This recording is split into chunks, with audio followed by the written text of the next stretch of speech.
is the Chris Duel Show. You know the day destroys the night. Night divides the day. Try to run, try to hide. Break on to the other side. Break on through to the other side.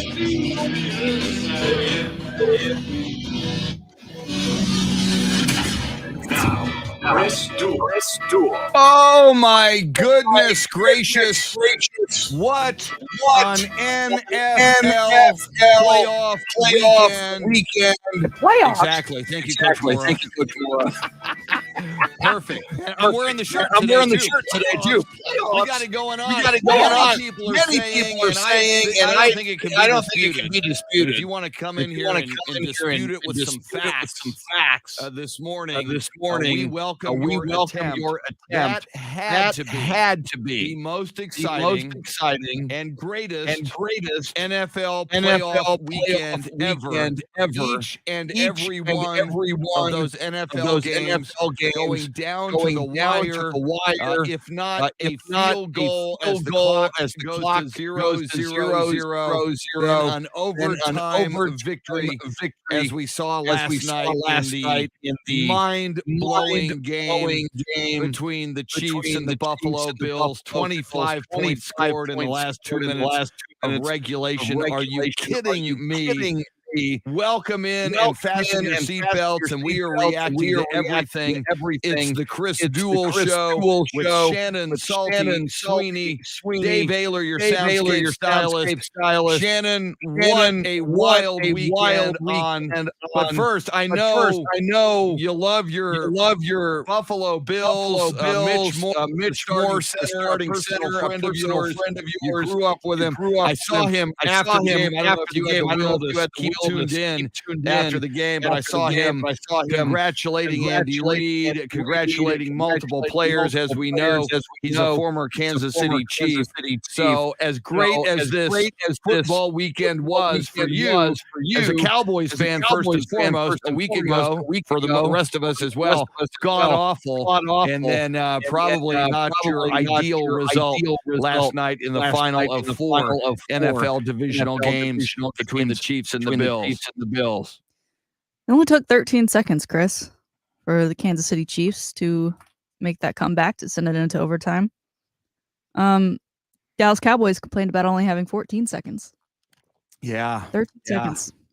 Can't get that out of my mind. That stirred up some heat from last weekend. And then, yeah, you're right. Not the ending that I wanted. Still an incredible game, incredible games all this weekend. That one, so much back and forth. 25 points, just under the 2-minute mark, scored in the final moments of that game. 3 score changes, a tie, obviously overtime. I don't know that I've ever been so excited and then felt so defeated moments so close together within an NFL game. Maybe at a Texas game, just because that's something Texas typically likes to do to me. But yeah, you mentioned Mitch Morse. You know, when he was a free agent and signed with the Bills, I was disappointed because Kansas was on the come up, and we know what has happened with them in the past couple of years, right? They've won a Super Bowl. They've been to multiple Super Bowls. They're now hosting their 4th AFC Championship game in a row. And the Bills were kind of the Bills that we used to know of. They just struggle. They can't get it together. They're just kind of a write-off team, right? They're in the same division as Tom Brady. Tom Brady runs it. There's just no way.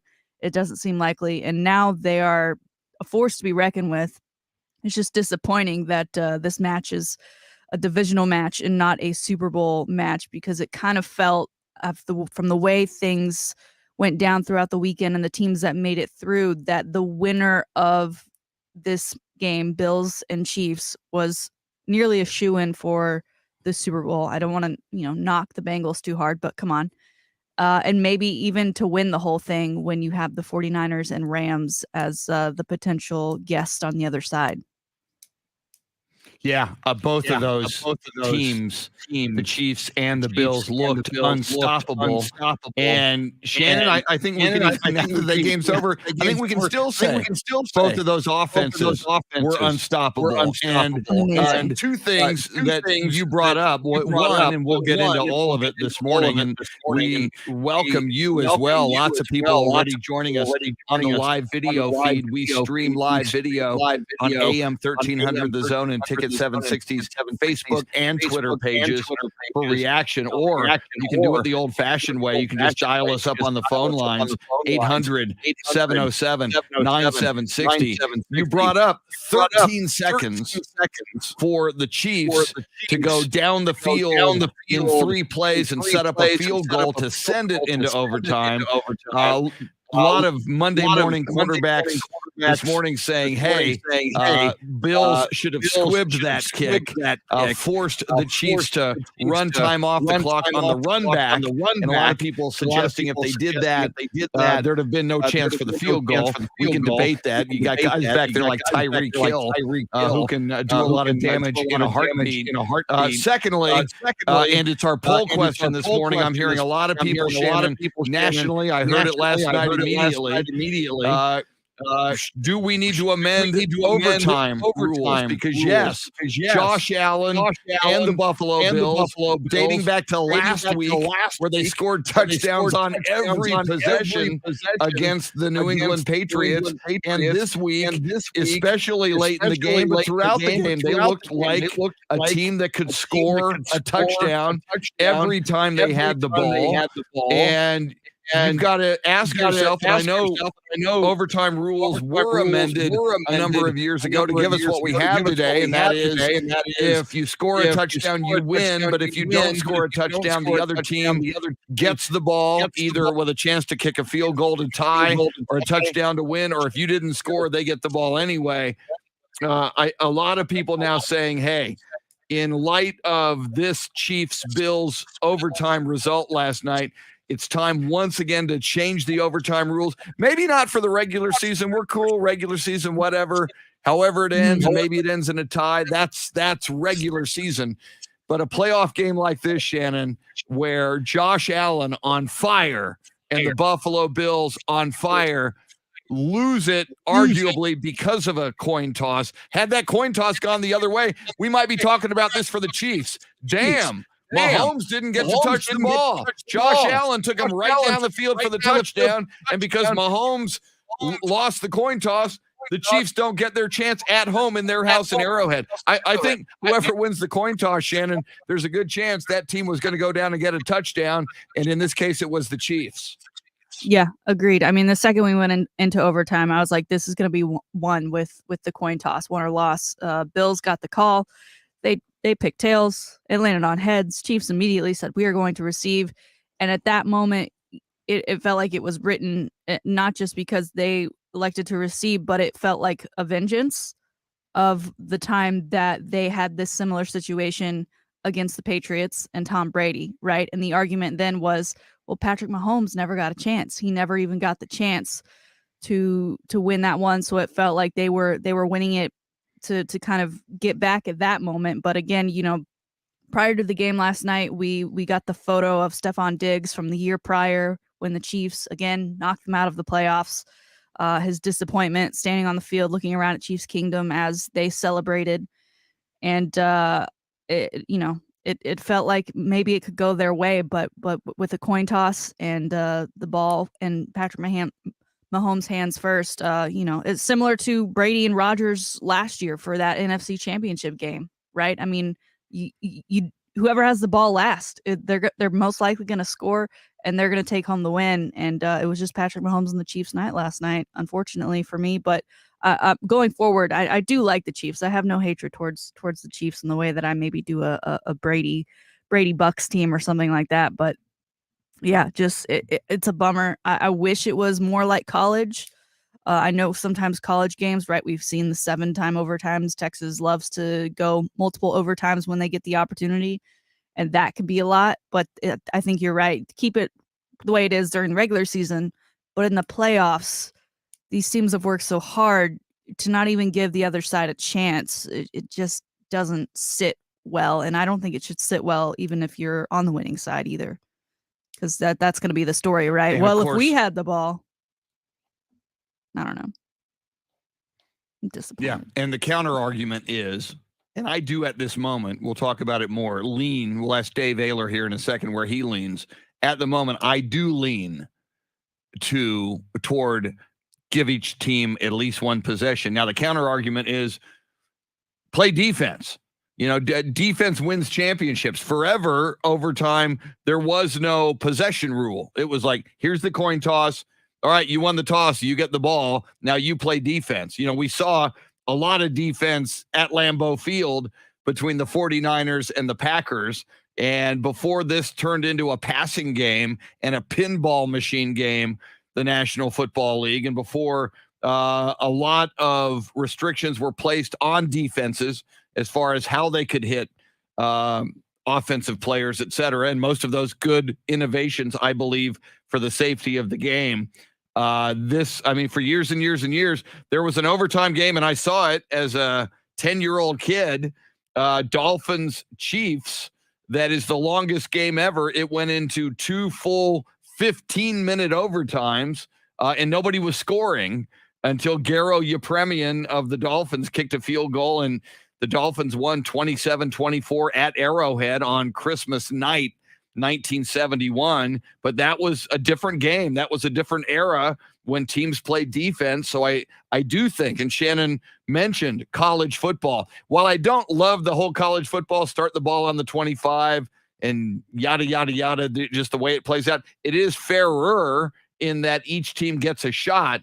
Let's check in with Dave Oehler, our Soundscape stylist. Dave, it's a big topic of discussion today, and it will be all day and all week, and maybe through the rest of these playoffs and into next season. Overtime rules, should they be amended so that each team at least gets the ball once, no matter what? I'm going to be the old man and get off my lawn, but they shouldn't have never changed it in the first place. They should have kept it sudden death the way it should be. If I'm stop wussifying the game, and because you're saying that everybody gets a turn with the ball. No, you want to turn with the ball? Stop me from scoring. Yeah. Or stop it from going into overtime. Exactly. Win the damn game before we go to overtime. Exactly. And if it goes overtime and I win the towing cost and I score, game's over. Stop me from scoring in the overtime if you want a chance to win. Wow. Shannon, he said, we're wussifying get off the game. my lawn. Yeah, I know, man. A, get off my lawn. B, stop wussifying the game.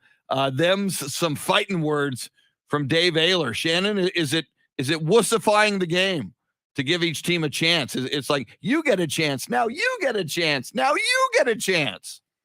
I don't think so. I mean, it's hard. I understand, right? We talked about the 13 seconds. Like, the Bills couldn't stop them at all for 13 seconds. They couldn't do something, right? They couldn't squib it to knock off some of those seconds before the defense had to go back out there. But then you could say the other thing on the other side for Kansas City with all of the touchdowns that the Bills put up in those final 2 minutes, right? I mean, it kind of went both ways. Again, it just kind of came down to who had the ball last.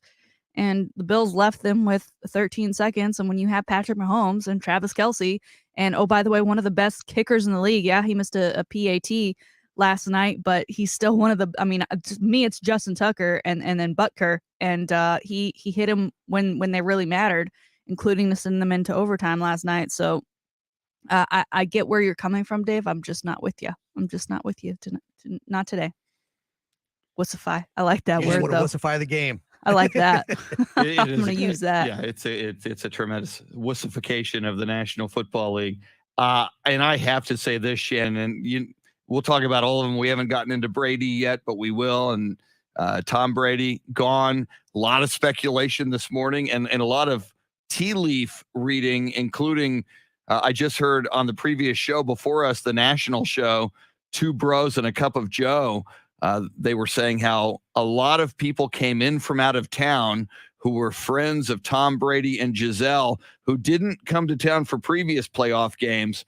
There's a lot of speculation that all of a sudden now Tom Brady's going to seriously consider hanging it up. We will get into that. But when Brady lost, and you know me, Shannon, I'm an old guy, get off my lawn. I'm pulling for Brady these days. When they lost, I was thinking to myself, all right, the Buffalo Bills, long suffering, all those 4 consecutive Super Bowls that they lost in the Marv Levy era, Jim Kelly era. That's a long suffering fan base. They deserve a Super Bowl championship for them. And I saw the looks on their faces, those who were in the stands who traveled to Arrowhead, and they were so excited late in the game when it was 13 seconds left.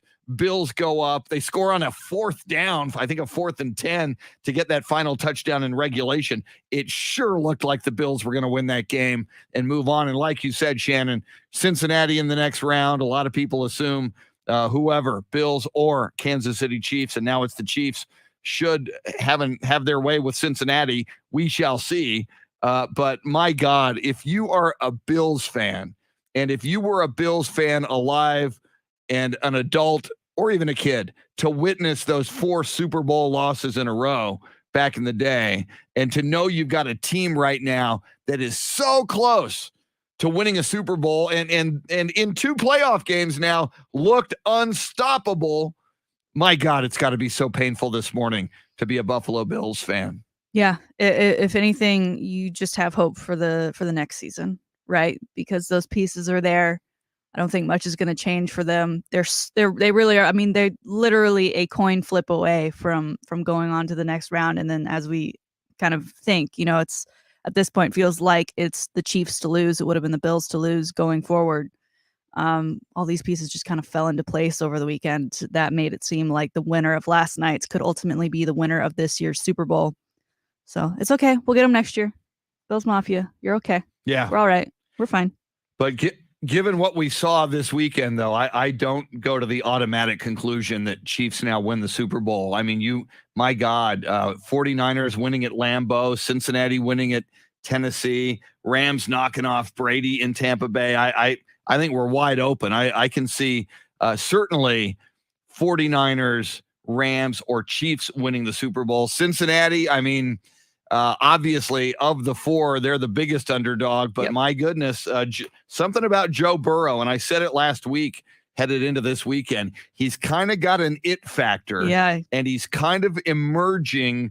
It reminds me a little of Joe Montana in the 1981 season. We knew Montana was good, but he never really delivered the goods in a big way. Then all of a sudden, boom, Montana and the 49ers beat the Cowboys in the NFC Championship game and shocked the world. And from there on, Montana, Bill Walsh, and the 49ers were off and running. We will talk all things NFL playoffs coming up, our high five play of the day, Shannon's salty shakedown in the 7 o'clock hour, along with sports history and sports birthdays. We want to hear from you.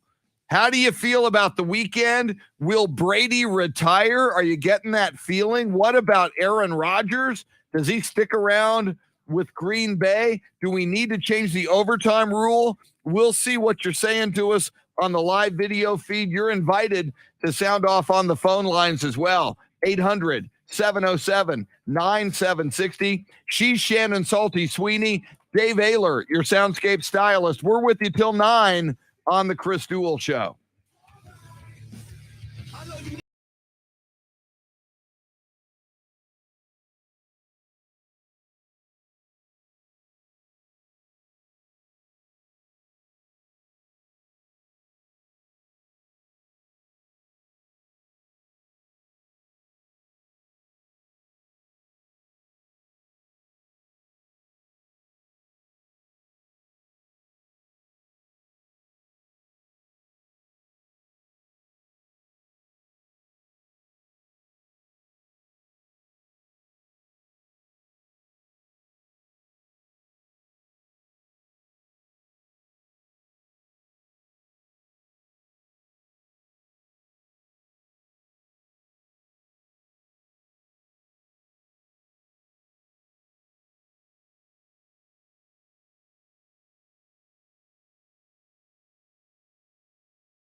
Oh, see, no sound. There you go.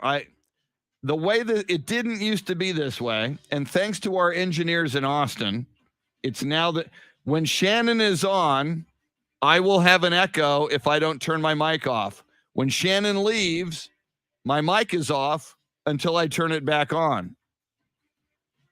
So, drives me a little crazy, but it is what it is. So I won't repeat everything I was just saying because I don't have time.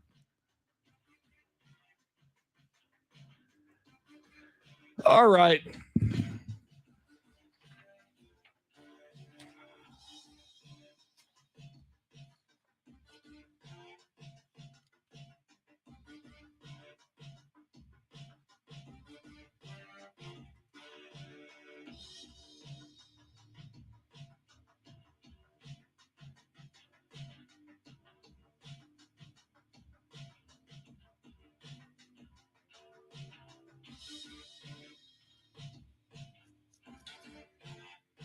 Wow. Marcus, you're right. There was that amazing game.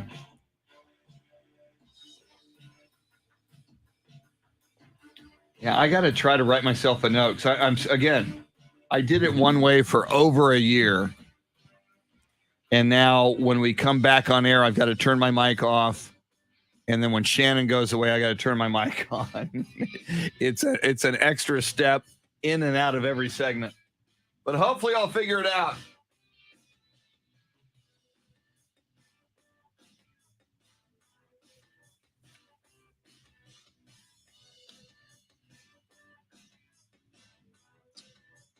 Man, is that going to work? Oh.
Michelle, I said that earlier. You might not have been in here yet. I said exactly that had the Bills won the toss and scored the touchdown, we'd be saying the same thing. That Patrick Mahomes did not get a chance to touch the football in his house at Arrowhead. So I disagree with you on that one. Love you, but disagree with you on that one because we would be saying the same thing. At least I would.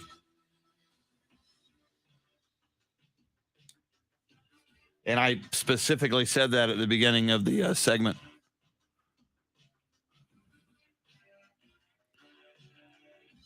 Hector Gomez, I am old school, seen some of the greats, but last night's game was a game for the ages.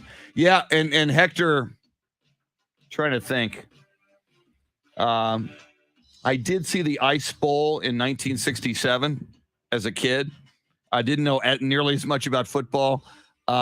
By the time the Cowboys went to their first Super Bowl in January of 1971. I was like watching the Cowboys every game. So like you, Hector, I've watched a lot of football.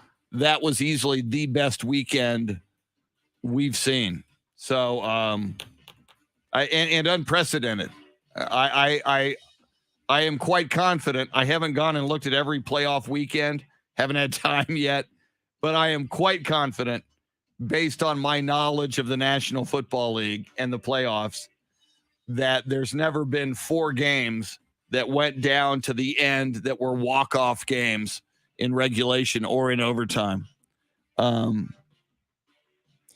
and Joseph, that's the old school argument.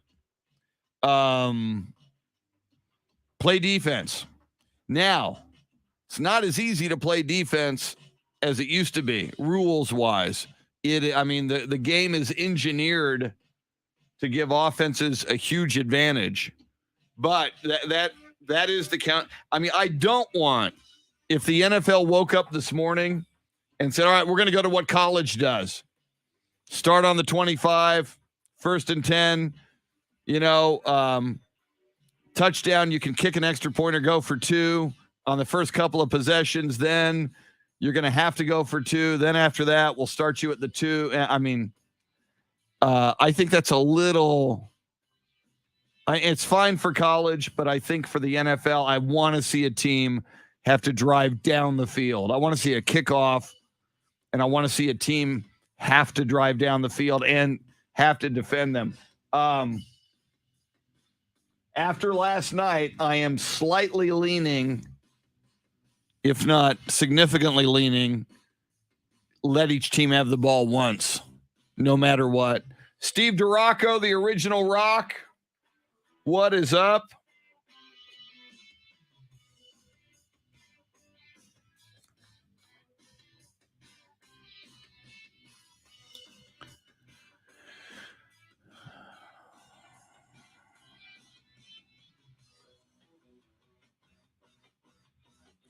Michael Stone, there was a Monday night game, Elway versus Montana, reminiscent of Bills Chiefs.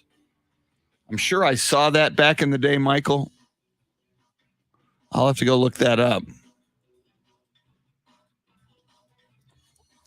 Yeah, Steve, I agree. And Steve is roughly my age. Steve and I go way back watching the Cowboys in our neighborhood back in the late 60s, early 70s. So, again, that's just the greatest. It was the greatest playoff weekend ever. Which is sad that the Cowboys weren't involved this weekend.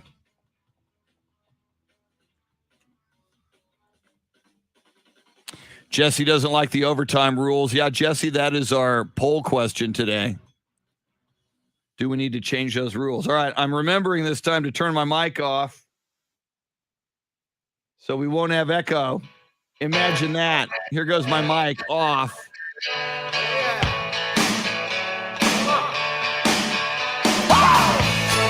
We're back. It's the Chris Duel Show with Shannon Salty Sweeney. Join in by dialing 1-800-707-9760.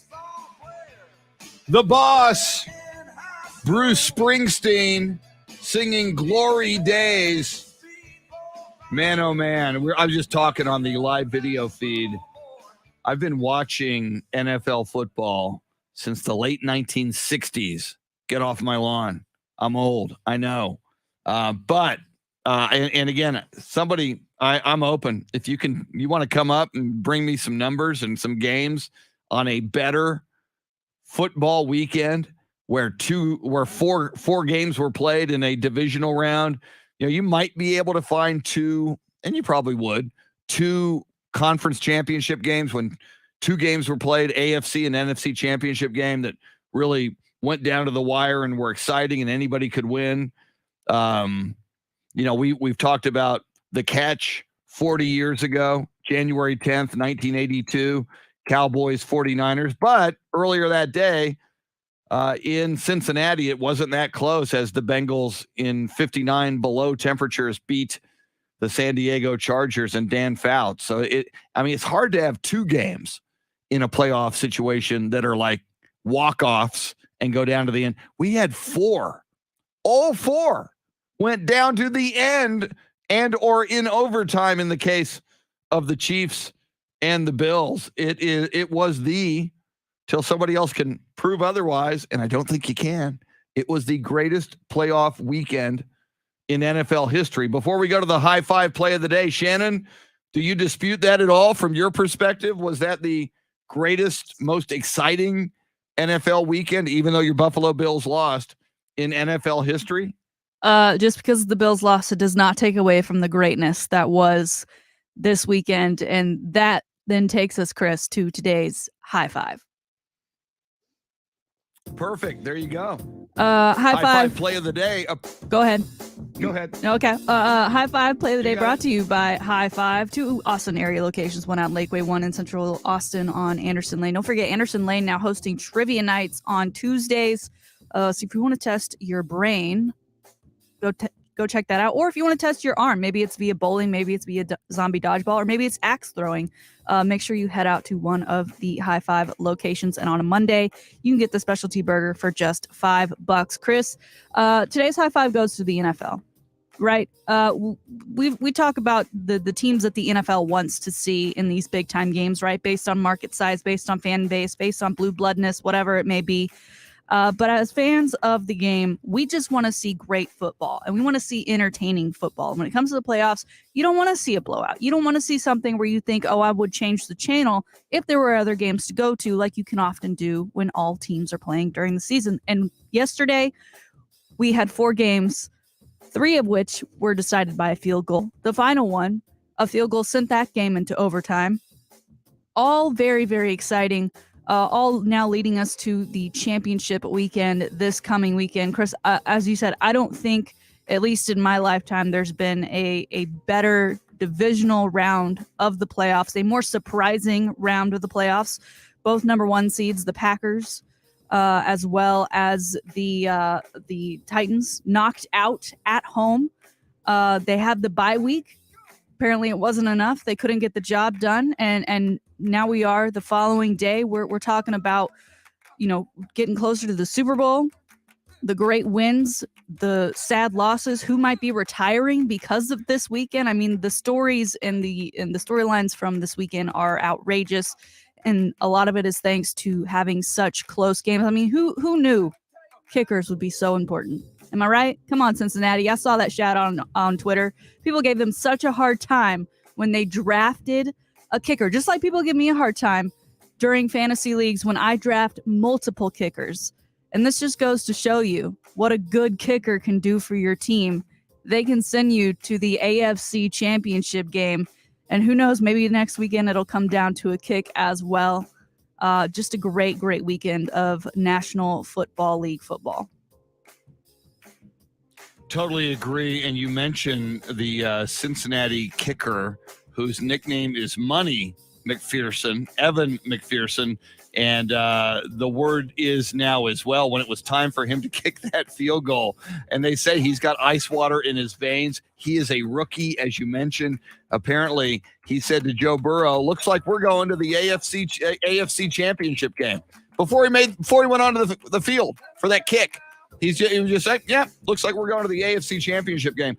And what's interesting, Shannon, I mean, so many things that are interesting, and we're talking about all of them this morning because there's so many things to unpack in all 4 of these divisional playoff games yesterday. It was also, and maybe this is a changing of the guard in the National Football League, your 2 veterans got ousted, Aaron Rodgers and Tom Brady.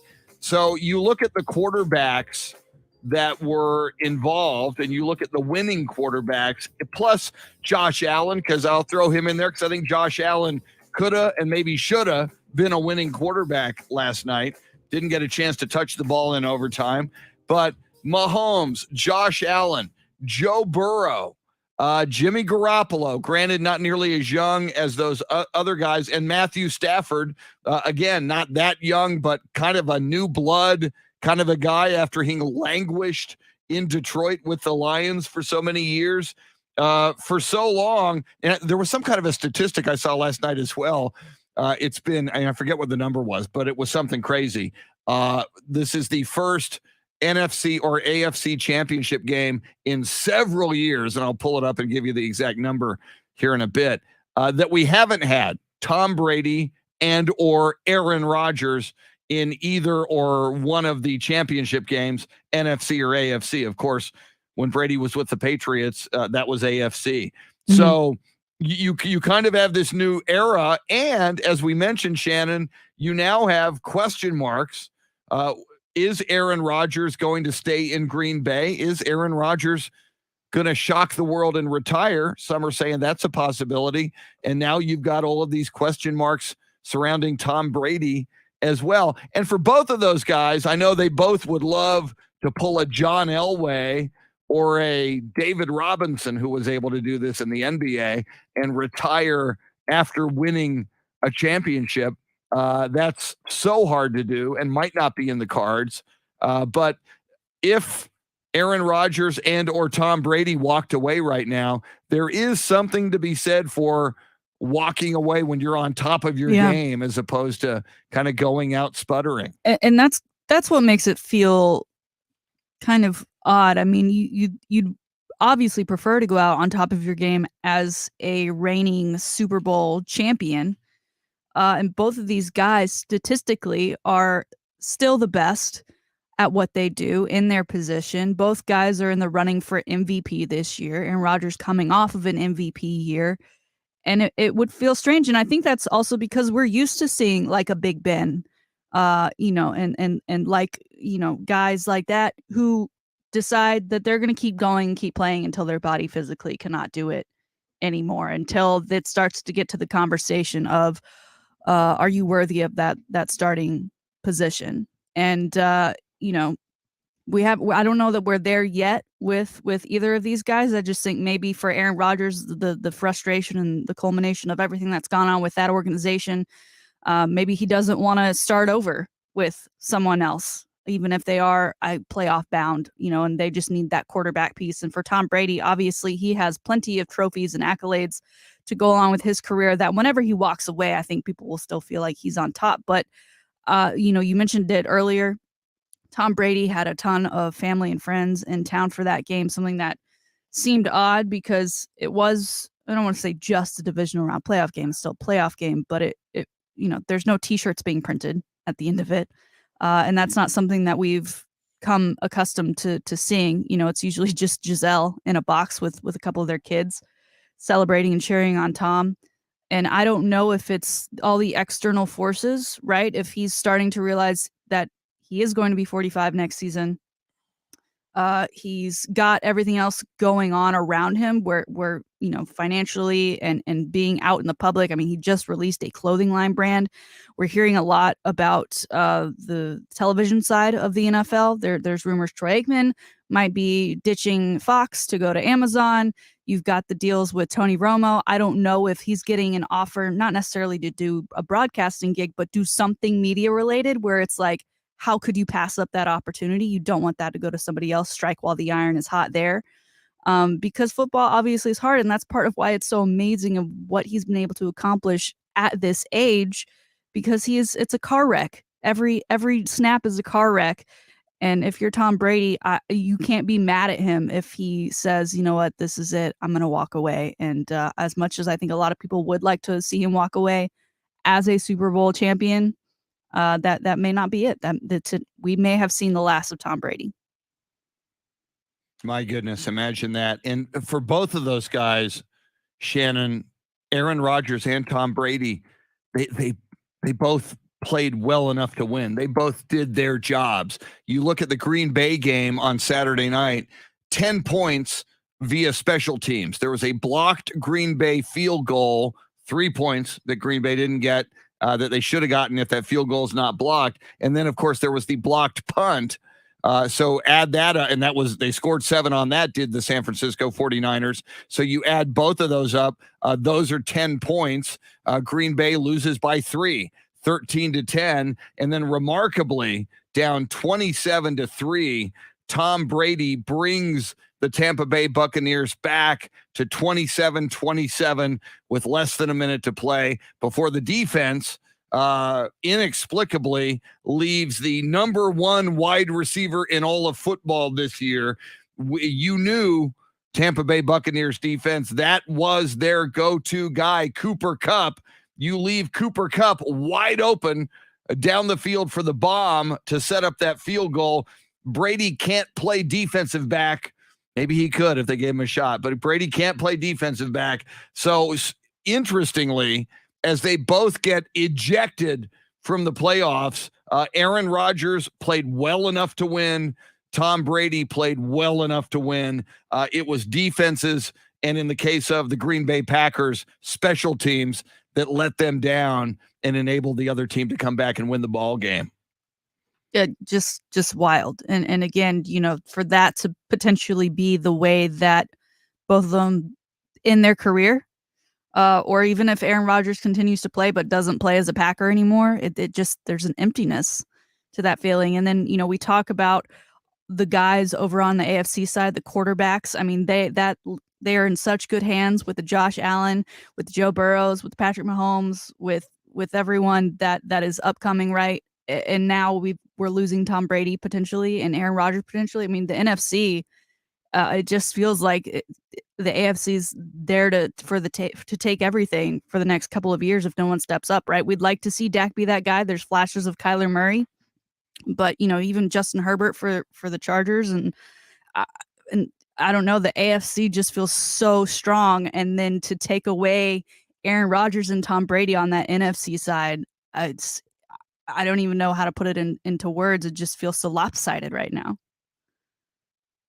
Yeah, it's interesting. As I heard you say, and it could happen, what a way to go out if this is the end of Aaron Rodgers' career. And we don't think that's going to happen as much as Brady might be a possibility based on the chatter we're hearing. But I remember Roger Staubach, and you talk about a strange way to end your career.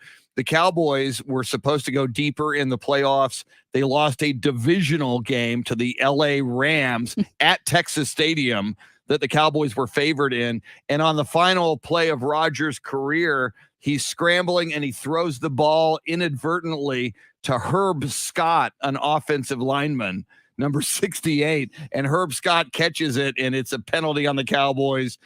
He's an illegal receiver, penalty and loss of down, and Roger would not throw another ball. There were just seconds left in the game at that point, and that was it. And so, I mean, and at that time, we had no idea Roger by March was going to announce his retirement because he had 2 concussions that season. And his wife, Mary Ann, said, "You are retiring." And his doctor said, "You are retiring." So back to Tom Brady, Shannon, we don't know. I mean, you saw Brady get popped in the mouth and bleeding from the lip early in the game when Von Miller hit him.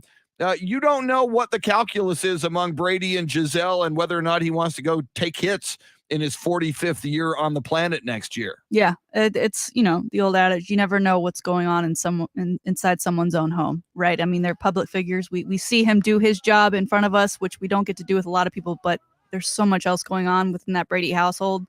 Who knows? And we've seen Giselle advocate before for him being done, right? Every time he's won a ring, is this enough? Are you done? So who knows? Yeah. Yeah, I remember like 3 years ago, 4 with the Patriots, she was saying Tom has had concussions that you don't even know about. So, yeah, who knows what's going on there. Coming up, we have highlights from all of the weekend NFL playoff action. We're reacting to it with you. You can join us on the phone lines, 800-707-9760, or on the live video feed. Also in the 7 o'clock hour, your chance to win $1,000.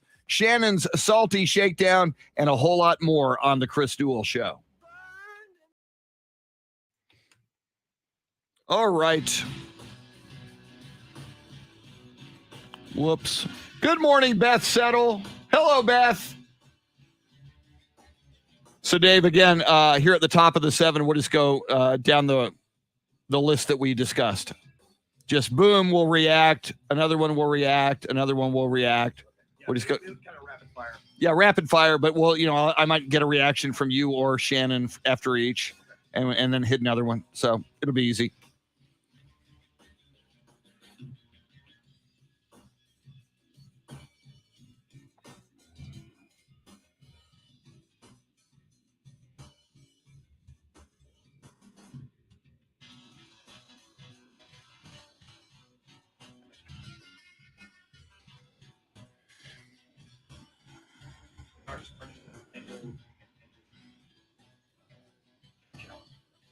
Yes.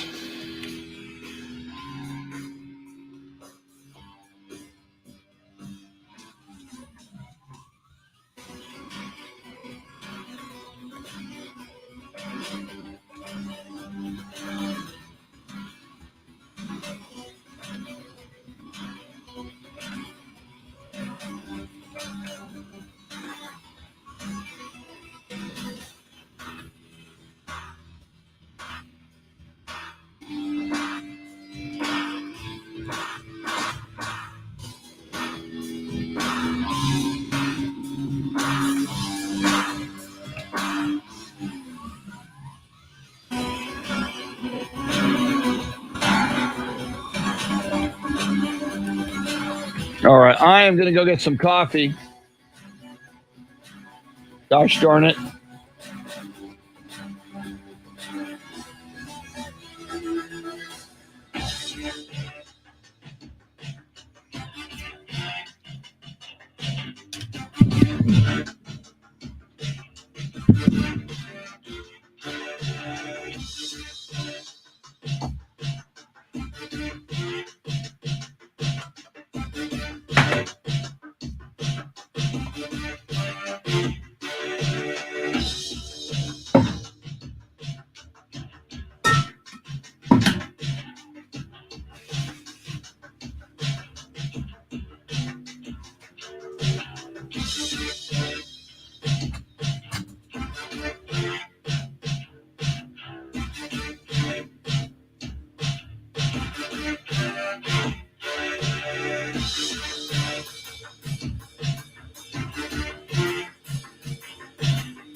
Buenos dias, Jason Paniagua.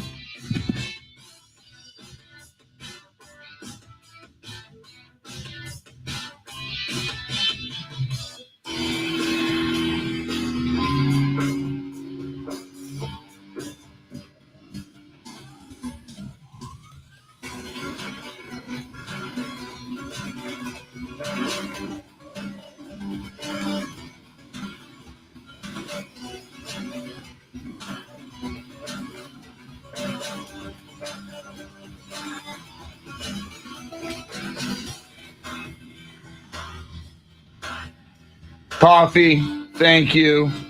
For the love of God. Caffeine, it's the wonder drug that works wonders. I am a coffee achiever like Ken Anderson and David Bowie. I'm going to see if I can find that right now, damn it, on YouTube. Coffee achiever. And David Bowie, I swear to God, was one of them. Coffee Achievers commercial. There's the Ken Anderson, 1983.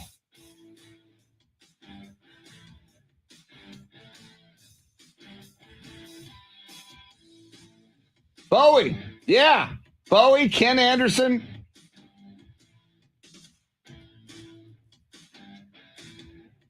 See, back in 1983, Starbucks wasn't happening yet, or at least on a national scale. Here's your Coffee Achievers commercial.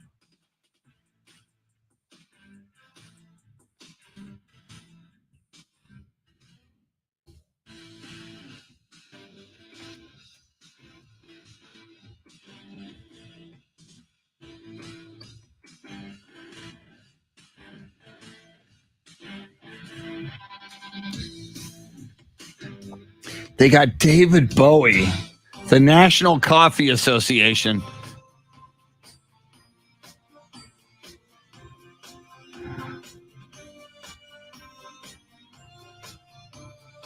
Ken Anderson watching game film on a 16 millimeter.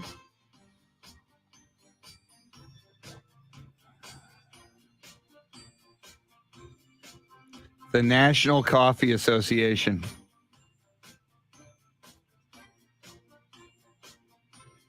That's hilarious. I have not seen that since 1983.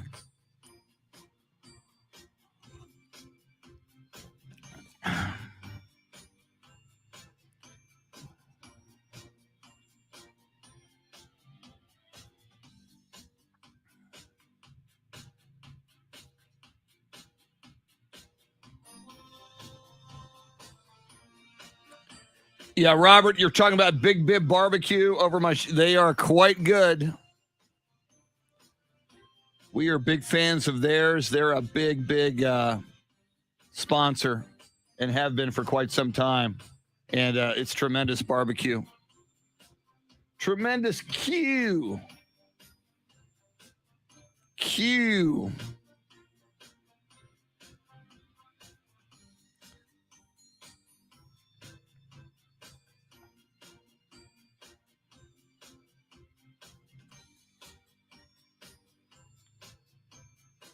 Okay, I'm going to remember to put myself on mute so as to try to not get the echo.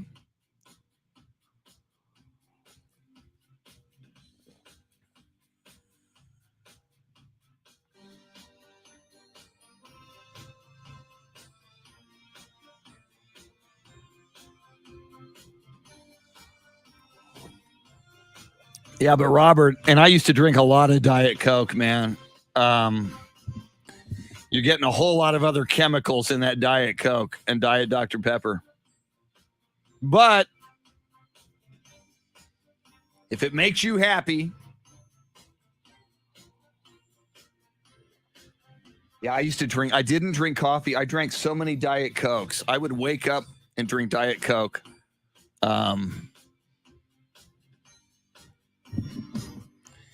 Did you see the after Aaron Rodgers? We're going to go with Shannon, and she'll introduce it. Her Aaron Rodgers audio from draft day. So that's one little amendment there to what we're doing. Does that make sense? Yeah, but it's not going to help me with the way I got things set up. So you want to say no on that and just wait till the end?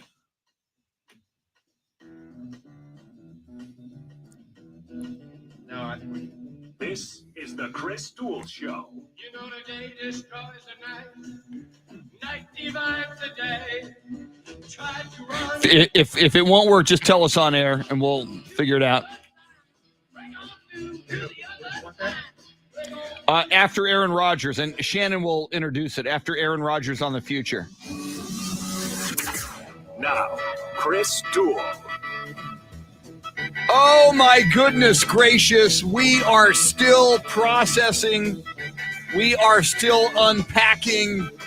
We are still catching our breath after that weekend of the greatest NFL divisional playoff games, all four of them walk-off games. The first three walk-off field goals as the clock went to 0-0-0. And as we suggested, just from a popularity standpoint, but also in reality, the NFL saved the best for last, and they were all great games. But last night, Kansas City, Buffalo, they go to overtime. They scored 25 points in the last 2 minutes. Buffalo takes a lead with 13 seconds to play. Among other things, they decide to kick it deep and out of the end zone where a squib kick, and we'll talk more about that because, I mean, you saw Tyreek Hill making big plays already last night. Do you kick it to Tyreek Hill? And if you do, what if he runs it to the 40-yard line of Buffalo with 7 seconds left or with 3 seconds left and they call a timeout? I mean, it's not a slam dunk that kicking it, squibbing it was a good idea either. It's the Chris Duel Show with Shannon, Salty, Sweeney, Dave Oehler, your Soundscape Stylist, and Shannon. Dave's got all the audio. We got some audio highlights from yesterday and the day before. In fact, we'll start with the game-winning plays on Saturday and Saturday night, and we'll react a little bit to each one as we listen in and go down the weekend's big plays and winning plays, each one of them a walk-off field goal, if not a touchdown in the case of the Kansas City Chiefs. It all started the 3:30 game on Saturday at Nashville, the Tennessee Titans, and Ryan Tannehill throwing an interception on the first play, which must have, if you'd have thought about it, was kind of foreshadowing of how things might go bad, and they did ultimately for the Tennessee Titans. And before it was all said and done, Evan McPherson, the rookie kicker for the Cincinnati Bengals, his nickname, Money McPherson, before he trots onto the field for what would be the game-winning field goal, he said to quarterback Joe Burrow, looks like we're going to the AFC Championship game. Score is tied 16-16 when Evan McPherson lines up for this field goal. McPherson trying to kick the Bengals into the AFC Championship. Harris, the snapper. Huber will hold it. 52-yarder, sweeps the leg, McPherson. He's got it. Cincinnati wins. And Shannon, you know, I've talked about Buffalo, they're long-suffering fans, and they are. Cincinnati as well. We talked about it when they won their first playoff game a week ago. That was their first playoff win since they had beaten the Oilers, the Houston Oilers, 31 years earlier. They had not gone to the AFC Championship game since Boomer Esiason was their quarterback in 1988. Big win for the Cincinnati Bengals and their long-suffering fan base. Well, and you know, you go back to that kicker and the comment, right? Looks like we're heading to the AFC Championship game. I mean, he probably could have said anything, and we wouldn't have never heard about it had he missed that, had that game gone a different way. But the fact that he did and he hit it, I mean, probably the best day of that 21-year-old's life. And for Joe Burrow to give him all the credit there at the end as well, when he's clearly the star. I'm happy for the Bengals organization as well as those fans. Unfortunately, I do think their time will come to an end next week when they go to Arrowhead. But for now, I'm digging it. I saw all of the post game inside the locker room. Joe Burrow loves him a celebratory cigar, and he had one going the other night. So happy for them. And obviously, the kicking has become quite the story in the league. Whether or not they should get rid of it, whether it should be changed, whether it should be moved back, whatever. And some people feel like kickers come a dime a dozen. And I think when you get to big boy football, when you get to playoff football, you realize that it doesn't. And the kickers were on the money last night and this weekend. Yeah. Money McPherson, perfect term. And, as you say, some people think kickers are a dime a dozen. I mean, look no further than the Dallas Cowboys and Greg Zuerlein and all of his and he was a guy like Money McPherson. When they got him from the Rams, he was like Money Zuerlein. I mean, he was a guy who said he couldn't miss. I remember, and the Cowboys had him briefly after all of his time with the Colts, Mike Vanderjagt. When he was on fire, he was like an NFL record holder for accuracy and percentage. When a field goal kicker loses it, they often lose it in a big way and they rarely get it back. And I think Greg Zuerlein has gone the way of Mike Vanderjagt, and certainly Money McPherson. Enjoy the ride, man, because for so many kickers, some days it kind of goes away. It did not go away for Robbie Gould, who spent much of his career with the Chicago Bears before he became a San Francisco 49er. But Robbie Gould, a similar situation, brought onto the field in the snow flurries at Lambeau Field in Green Bay. It was the second of what would be 4 walk-off victories, 3 of them by field goal this weekend in the National Football League. It was 10-10 as Robbie Gould, with time running out, lined up for this field goal at Lambeau for the San Francisco 49ers. Kick was down the middle and good! 49ers win it! Interesting call there. Kick was down, not kick is down the middle and good. Kick was down the middle and good. Very interesting call, but Robbie Gould with the and another, Money McPherson, the nickname Money. I guess if you're a kicker, to have the name Gold, even though he doesn't spell it traditionally, that's a pretty good name for a kicker. Yeah, I dig that. I dig it. He can keep it. Yeah, there you go. All right, Aaron Rodgers. We've talked about him. It's interesting. Both of these quarterbacks with speculation about their future. After the game, Aaron Rodgers talked about his future.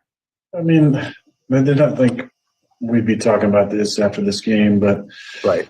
I'm going to take some time and have conversations with the folks around here, and then take some time away and make a decision, obviously before free agency or anything kind of gets going on that front.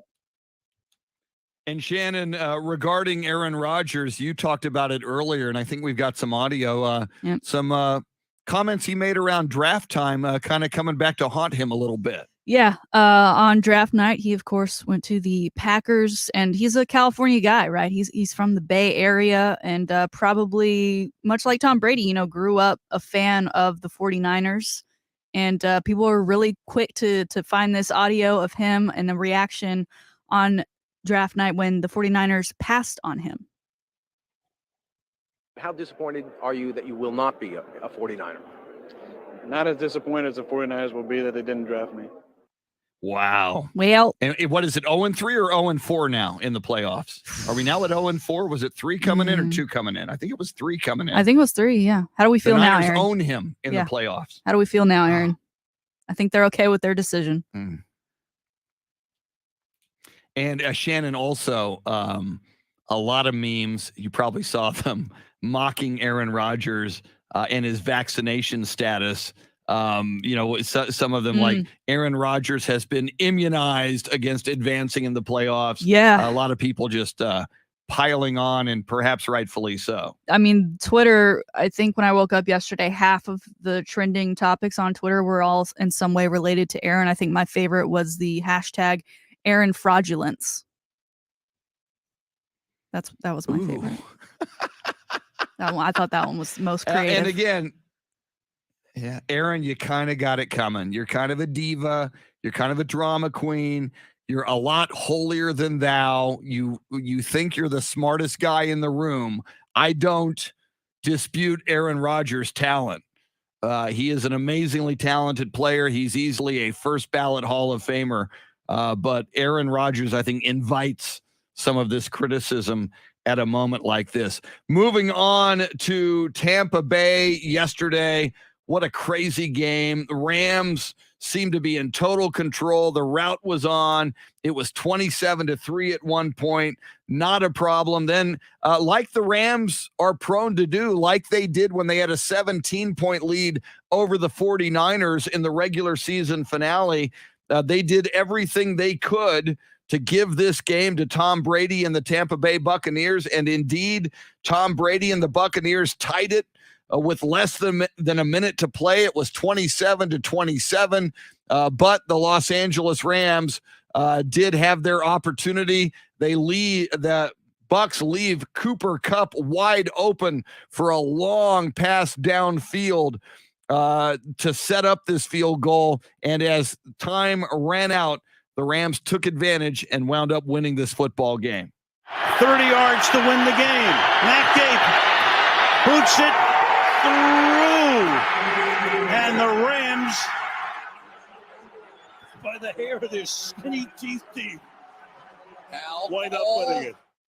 And the kicker for the Rams, Shannon, as you know, and they talked about on the broadcast, Matt Gay, a former Tampa Bay Buccaneers kicker who was let go due to inconsistency. From his perspective, to come into Raymond James Stadium and kick the Buccaneers out of the playoffs. Pretty big moment in his life and his career, I imagine. Yeah. And how about Matthew Stafford from being with the Detroit Lions, can't get out of their own way. It just seems like it's something that'll always be stuck in the mud, makes the move to the Rams. And here he is going to the NFC Championship game with the chance to play Super Bowl, and a Super Bowl that would, again, be at the stadium of one of its contenders. I mean, SoFi Stadium is hosting the Super Bowl. Yeah. I don't know what the numbers are, but I know last year that was one of the big topics of conversation, right? The Bucs won on the road all throughout the playoffs, and then the Super Bowl just happens to be at Raymond James Stadium. The fact that the Rams could make it to the Super Bowl with Matthew Stafford in his first year in that Rams uniform, and it kind of be a home game, that is incredible. And in back-to-back two home game Super Bowls, that's insane.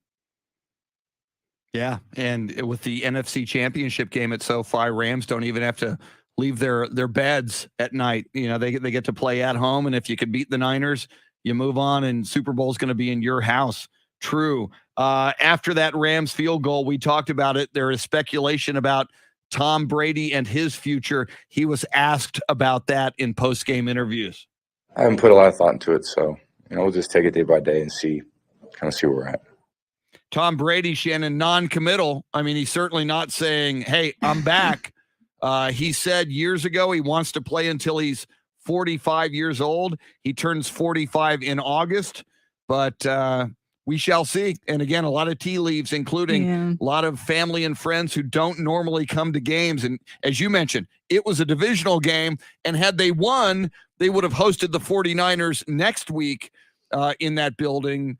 Going to be very, very interesting to see how Tom Brady plays this in the coming weeks. Yeah, I know he said that, he hasn't put any thought into it. I don't buy that. I understand Tom Brady is a killer, and he goes in each game, especially in the playoffs, with the mindset that he's going to win, with the mindset that it's going to be on to the next round. And so it was a bit of a shock, I'm sure, to lose this one and then, be on the other side of the questioning. And I'm sure he knew that question was coming, but you can't tell me that at this age and at this moment in his career that there hasn't been the thought of, okay, win the Super Bowl or not this season, what am I going to do when it comes to next year? So you're right with those tea leaves. I'm leaning towards this. This might be it. My goodness. I'll tell you what, we'll talk a little bit about the Chiefs and the Bills game here in a moment, but it is 7:20. We do this all morning, all day into the night on the 20s. from 7:20 a.m. to 6:20 p.m. right here. Your chance to win $1,000. You're going to get a keyword. It's the Grand in Your Hand cash contest, and we'll tell you where to take that keyword. Somebody's going to win $1,000 right now and every hour today. Here it is. Now your chance to win $1,000. Just enter this nationwide keyword on our website. Green. That's green. Enter it on our station website now. Green, the Packers color. Green. Didn't go so well for the Green Bay Packers. By the way, Shannon and I suggest you go to both websites. You double your chance at winning. You take that keyword green to AM 1300 The Zone out of Austin and ticket760.com out of San Antonio, AM1300thezone.com to be specific. And you got a shot. Somebody's going to win $1,000. It may as well be you. Shannon, as we mentioned, the NFL, they were all great games. They all went down to the end. They were all walk-off field goals in the first three. There was a field goal at the end of regulation in the Chiefs-Bills game, but that wound up sending the game into overtime for the Kansas City Chiefs. And in overtime, it would not be a field goal to win it, but a Patrick Mahomes touchdown to Travis Kelce. Here it is. Looking to the end zone for the win. He caught it. Ball game. Chiefs to the championship game.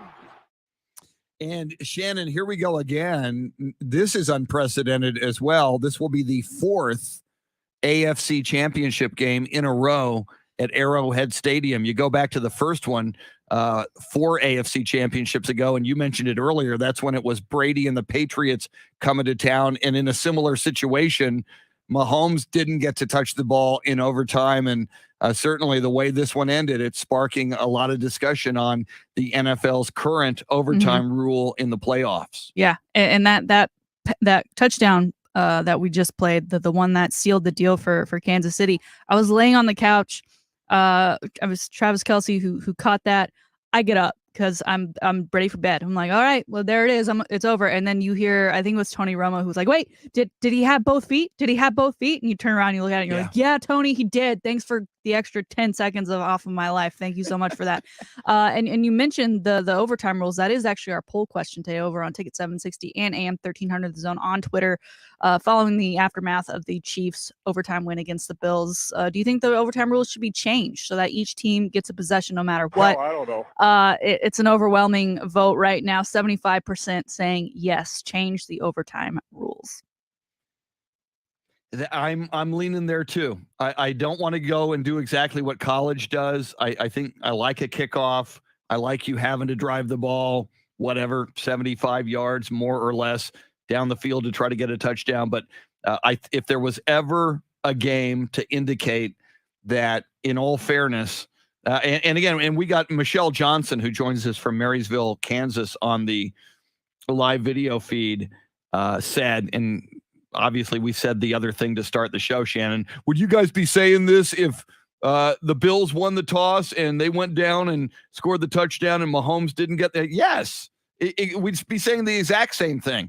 Those are two great teams. Those are two great offenses. Those are two great quarterbacks.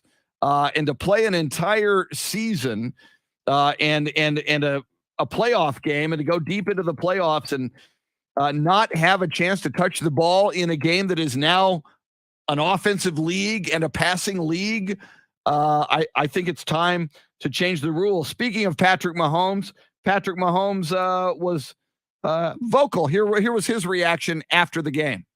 I'll remember it forever, and I'm kind of energy's still going. I'm still kind of amped up, but we got a big one this next week too, so I'll be ready to go next week as well. Just got to get back in that film room.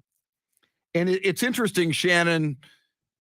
And I was really feeling this throughout the game, and I was beginning to feel it last week when the Buffalo Bills defeated the New England Patriots, scoring touchdowns on every single possession last week.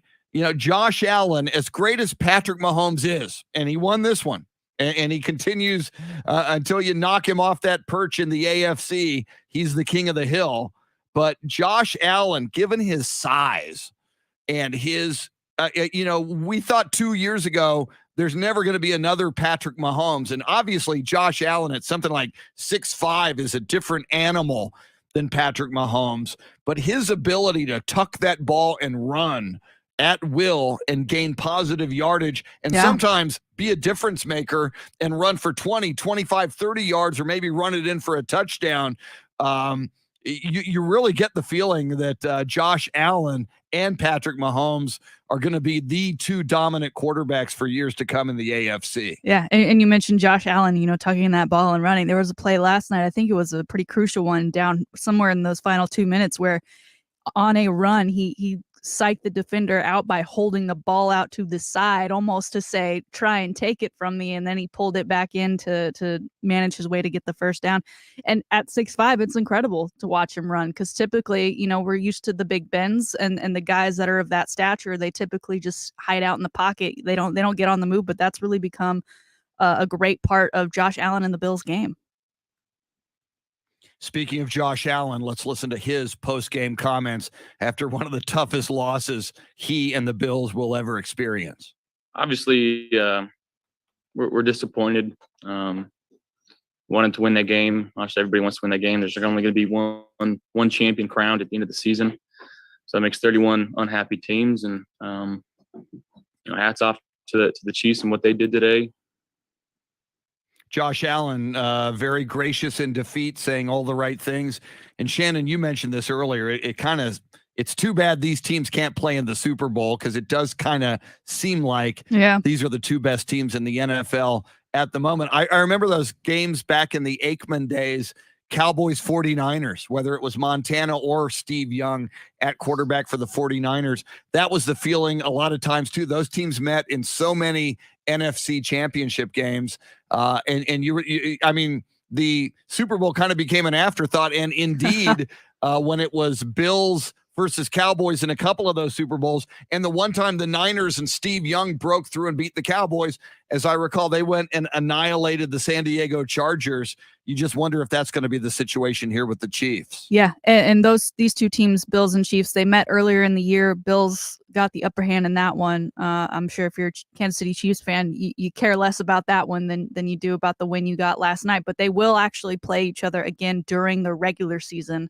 So I'm sure we're going to have that one marked on our calendars. I'm sure it'll be a primetime game that everyone will sit down and watch and probably have the thought of this could be another playoff matchup that we'll see coming for years to come, especially between these two quarterbacks.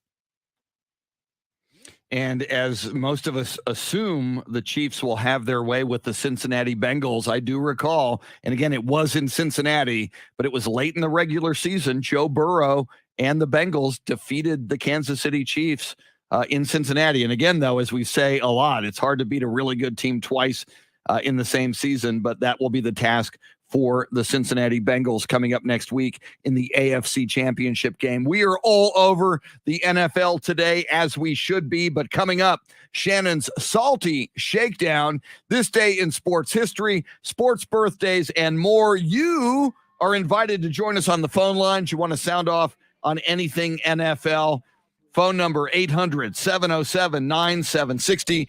Of course, we are streaming live video. You can join us there as well via Facebook Live or Twitter, even a YouTube portal to get into our live video feed as well. She's Shannon Salty Sweeney, Dave Oehler making the show go. We are with you till 9 on the Chris Duel Show.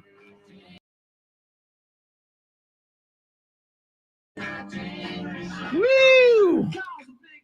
Woo! All right. There. That music is loud.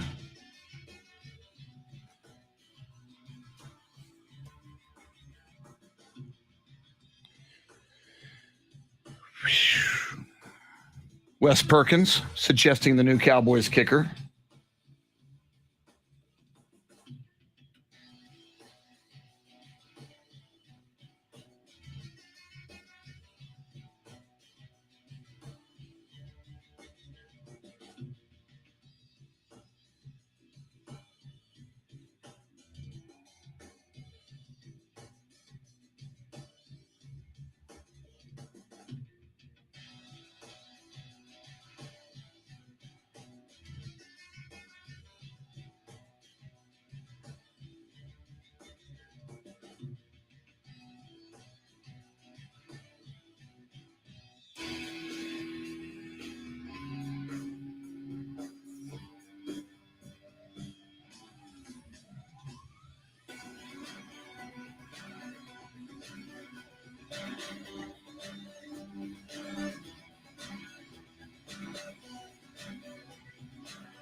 James Rippey, I'm pulling into work. James, thanks for hanging out with us, man. 49ers Bengals. That would be a rematch of Super Bowl 16, by the way.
Wes, you make a good point. I mean, that is what's kind of amazing here.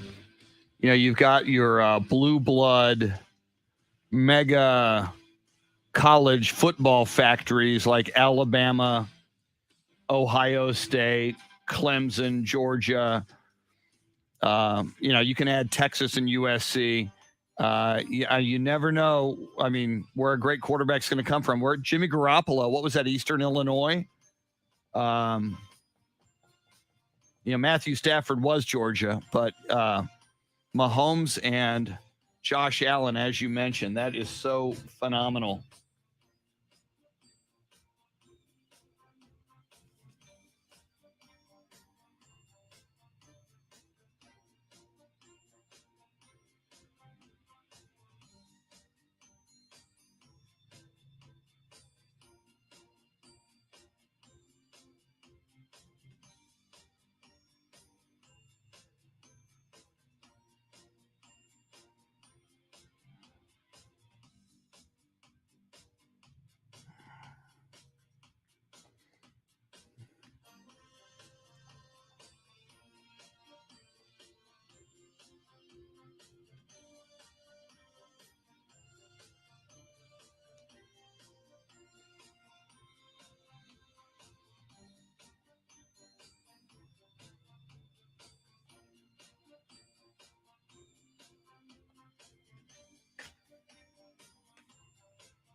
Here we go. Woo! Woo!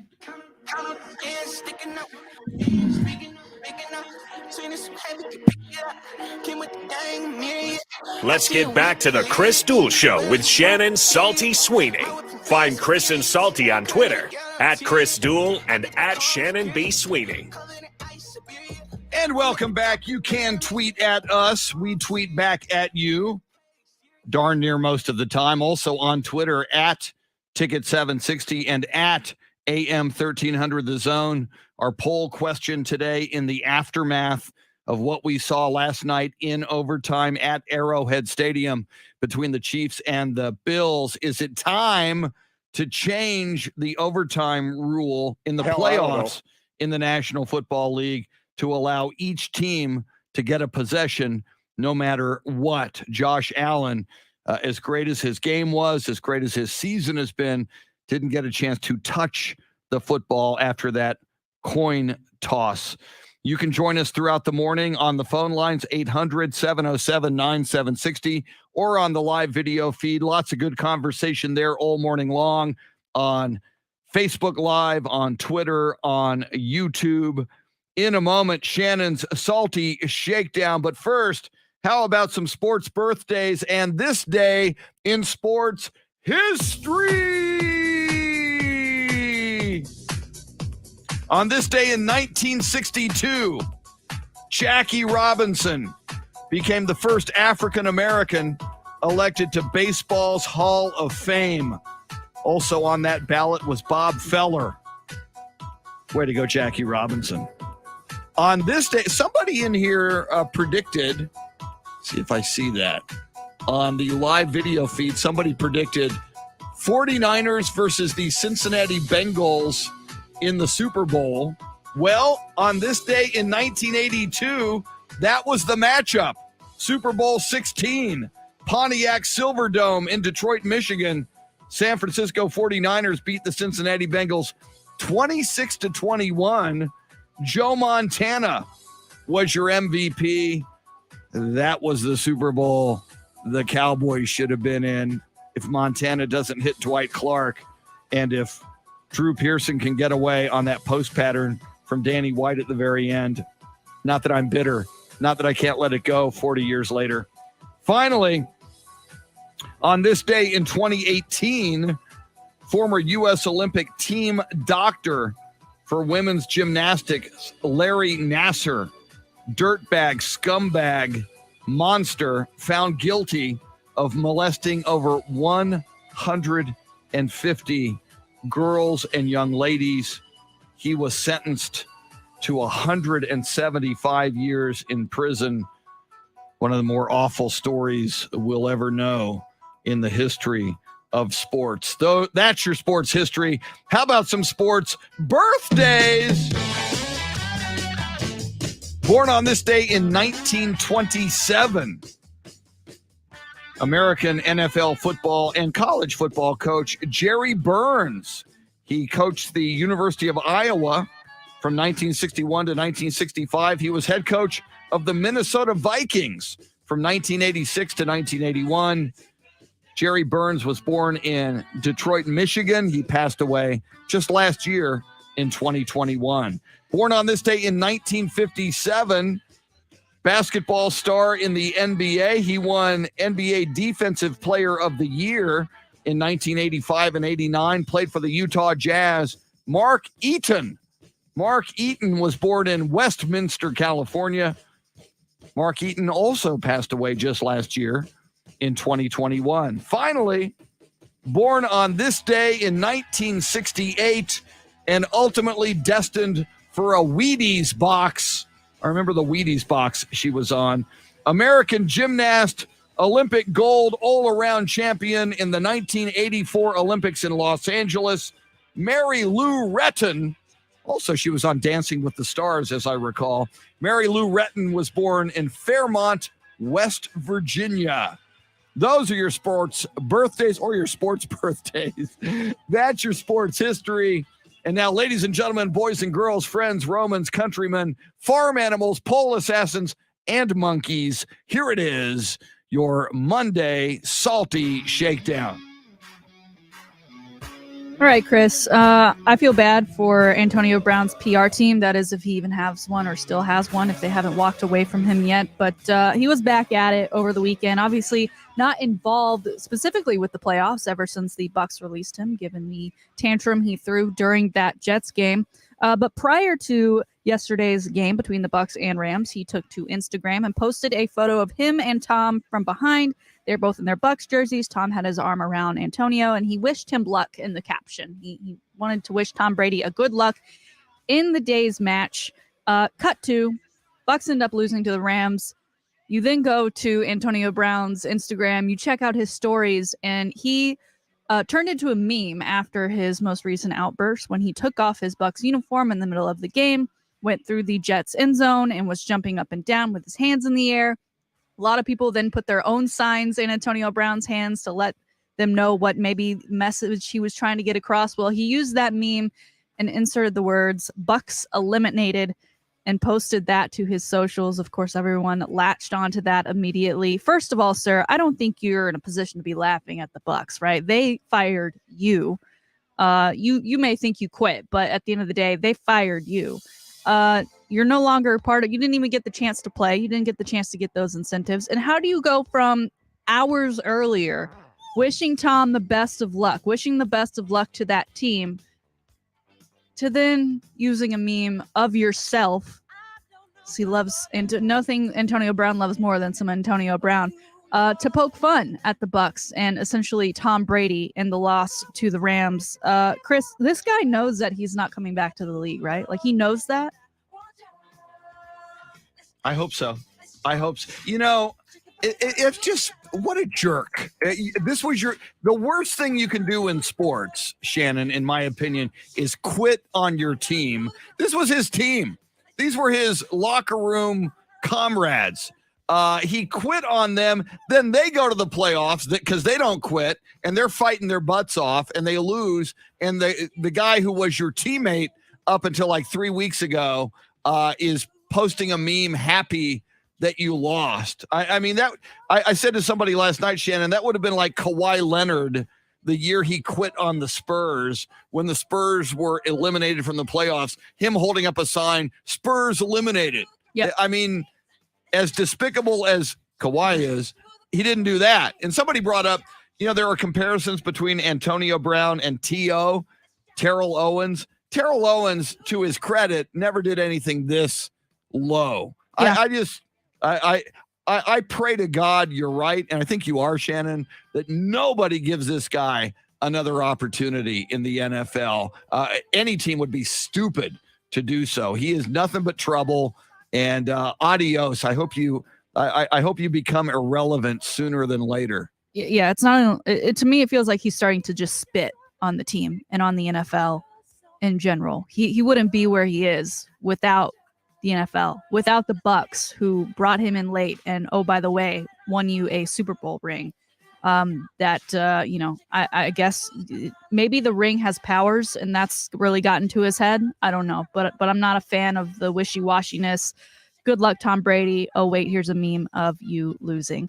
All right. Secondly, today, Chris, we go to the college basketball world. We all know John Stockton, NBA's all-time assist leader, all-time steals leader. Had a pretty great career with the Utah Jazz, and of course, attended Gonzaga University. He says he was a fan since he was 5-6 years old. He's very much a part of that institution, and he has season tickets and appears at a lot of games. And because he is John Stockton, when he's at a game, he gets put on camera. He gets, lots of love from the audience, but he hasn't been getting a ton of love lately because he refused to comply with the mask policy. Gonzaga recently reinstated that all attendees must wear masks. They also must be proof of vaccination or a negative COVID test. They even went so far as to shut down the concession stands within the arena to help encourage those to wear masks, right? Because you can't wear the mask and eat and drink at the same time. So in order to just keep people in their masks throughout the entirety of the game, they have them there without options for eat or drink at the moment. And John Stockton, apparently a pretty big advocate for being against the vaccine, for being against all of the rules and regulations of shutdowns and other mandates, including the masks, throughout the time of COVID. He has some talk out there about how athletes are in their prime and people are dying anyway, so why bother? Maybe not a message that most agree with, but at the end of the day, rules are rules. He was going to these games not wearing masks. He was shown on the Jumbotron, shown on TV. People were starting to write to Gonzaga saying, hey, wait a minute, how come he's not wearing a mask? Is it because he's John Stockton, or is it because he's just not following the rules? So Gonzaga, Chris, has put their foot down. They have suspended him and his season tickets for the remainder of the season. If the rules end up changing as far as the regulation for mask wearing inside the arena, he could potentially go back this season. But as it looks like right now, he won't be able to attend a Gonzaga home basketball game for the rest of the season and won't be able to get back there until the 2022-23 regular season. Chris, I didn't know this about John Stockton, but I've got to give kudos to Gonzaga. Obviously, they're a huge name in the basketball world, but they don't have a lot of flash, right? They don't have a ton of alumni. They don't, they're not a standout school in my mind otherwise.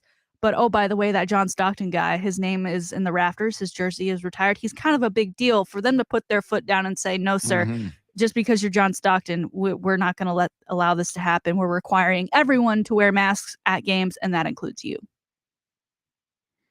Totally agree. And I'm with you. Kudos to Gonzaga.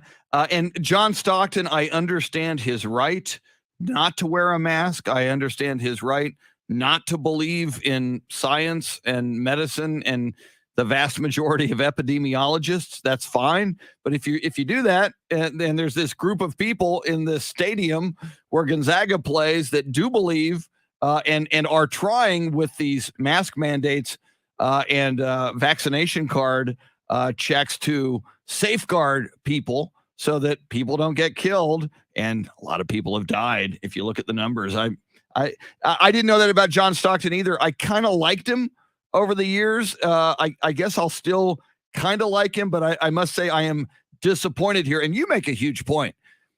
He is arguably and perhaps easily Gonzaga's greatest graduate. It's not like Texas where there's a ton of them. This would be like, it's not even a good comparison. It's like Matthew McConaughey being banned from Longhorn football and basketball games. It would be a huge deal, but the Longhorns have a ton of great alums. Gonzaga, not nearly as many. John Stockton, maybe the biggest ever for them. For them to do that and not capitulate to John Stockton wanting to just blatantly not wear a mask or follow any of the rules, that was big on their part, and I applaud it. And I'm a little more of a Gonzaga fan this morning than I used to be. What I also find interesting is, John is talking about this ban that's been placed on him and the suspension of his tickets, and the question is, is there now an issue between you and the school, between you and the program? And he says, no, I mean, there's probably a little bit of contention, but nothing that won't go away, but it might take some time. I'm like, what side are you? There's the rules. You broke them. That end of story. It is what it is. So we'll see how long this lasts. And, if he appears at away games, right, where maybe a mask mandate is not in effect, if he says, all right, I'll just go to all the away games then, if I can't be at my normal home. I think he sits 5 rows behind the scorer's table, front and center for all to see. But no John Stockton at the Gonzaga home games for the remainder of the season. Finally, we're going to keep it in college basketball. Chris, this audio of Penny Hardaway after the Memphis versus SMU game last week really kind of surprised me. Penny Hardaway, obviously a former player. He's a guy who can ride on emotions. They end up losing to SMU 70-62. And I'll just let you listen to the clip here before we get deeper into it. I think the one thing I can say to this media, because this media gets kind of up sometimes when it comes to me, we don't have our full roster. Y'all know we don't have our full roster. Stop asking me stupid questions about if I feel like I can do something. If I had my roster like they did, then I feel like I can do whatever I want to do. I'm coaching really hard. My boys are playing really hard. I'm not embarrassed about nothing. We have 4 freshmen starting. Y'all need to act like it. Act like we got 17 to 18 and 19-year-olds out here trying to learn how to play against 22, 23, and 24-year-old guys. Come on, man. Stop disrespecting me, bro. Like, don't do that. I work too hard. I work way too hard for that. Y'all write all these articles about me, and all I do is work. We got young kids on the floor. They got young kids on the floor. Penny Hardaway, very passionate. To his credit, he did take to his Instagram over the weekend and sent out an apology saying his emotions got the best of him, that he bleeds for that school in the 901, and that he really does care, and that he's sorry for the language he used during that presser. But Chris, at this point for me, we're in year 2 of this pandemic, going on year 3. Mhm. COVID, we get it. It knocks some kids out. Injuries, those have always been a part of the game. I get you've got the 4 freshmen starting. I get that they're young, much younger than those 22-year-old guys, maybe even 23 for those that get the extra COVID year. But at this point, everyone's dealing with the same thing. It just might hit your school at a different time. And so using that to fire back at the media, who I'm assuming the question, obviously he alluded to it, was, what could you have changed? What could you have done better? Listen, as a media member myself, sometimes it's hard to come up with questions, especially when you know the circumstances and they're not great. You just got to ask it. You got to ask the question, whether it seems obvious or not, because that's the story. And Penny instead went after the media. I don't necessarily agree with it, but I do appreciate him posting online after the fact to say, listen, I was out of line for that one. Shannon, you make a great point from the media perspective, because a lot of times that's the calculus. It's like, all right, what does the sports consumer want to know? And so it sometimes will be an obvious question. So you'll ask that question. Pop has addressed this a lot, because the Spurs, until recently, have been decimated by health and safety protocols. And as Pop says, everybody's dealing with it. Pop didn't lament it, or doesn't lament it, but he says everybody's dealing with it. I do love Penny Hardaway's passion. And again, he did the right thing. He took a step back, he took a deep breath, and he apologized for the language. So I like him. I think it's still all good where he's concerned. Yeah, and I think part of it too, this year, one of their worst starts to the season through the first 17 games, so I'm sure there's some frustration with that. But there it is, today's Salty Shakedown. Excellent Salty Shakedown, as always. Lots to digest and unpack, and we're going to continue to. By the way, we didn't even mention John Stockton's short shorts. I wonder if he's still wearing the short shorts. I won't wear a mask, but I'll wear short shorts. I'm John Stockton, gosh darn it. Coming up, more NFL playoff talk as God intended. Who's favored now? Certainly in the NFC. We'll get into all of it coming right up. She's Shannon Salty Sweeney. You're listening to the Chris Duel Show. Woo! Getting a little better at muting and unmuting the mic. Yeah, I did see the I'm a big fan of Real Time with Bill Maher, Marcus, so I did see that. Although, and I don't necessarily agree with all of the positions that Bill Maher took. One of the things that, and I won't even get into it right now. I'm not going to get into a COVID debate right now. I'll just say, I don't agree with everything he said. I like him a lot. I think he makes some great points. I think he's very thoughtful. He's very courageous. And I always think that they bring up some really good conversations on that show. All right. I'm going to get some more ice, and I shall be back. Woo! Give you more of Dave Oehler. Since I'm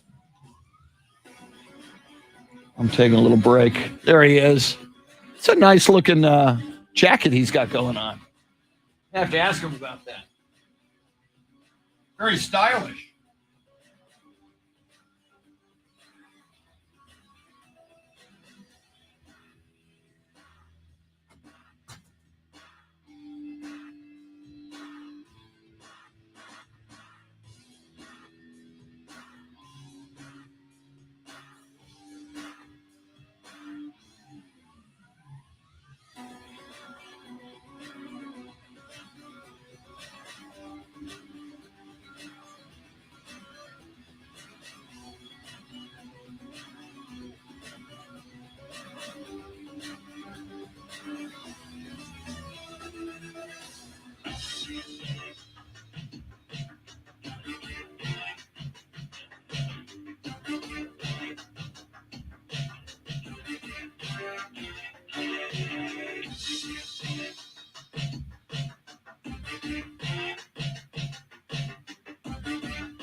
Woo! Woo! Ice, ice, baby. Ice, ice, baby. Ice, ice, baby. Thank you. For my iced tea. Woo! When you drink this much freaking tea, you probably have a problem. Step one is admitting you have a problem, but it is unsweet. Unsweet so that I can try to recapture my girlish figure from the 1980s. Thank you.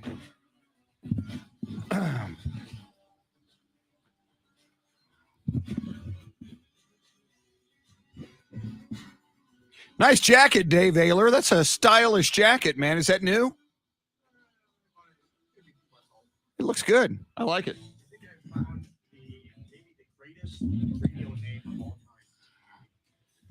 As far as Andrew Ashwood's was B.J. Hunter. Yeah, he was like, yeah, a bucket. B.J. Hunter in Phoenix, Arizona.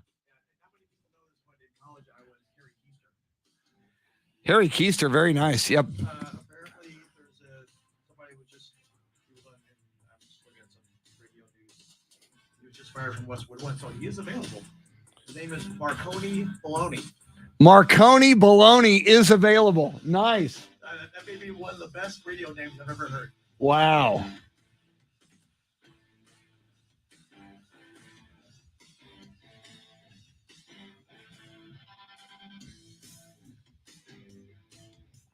gonna see if there's there's got to be a Google list. If you Google best radio names ever, it's got to be a list. When I was in college, we all had crazy names. One guy went by Clark W. Griswold. Dave Tudnut. Ross Red Eye.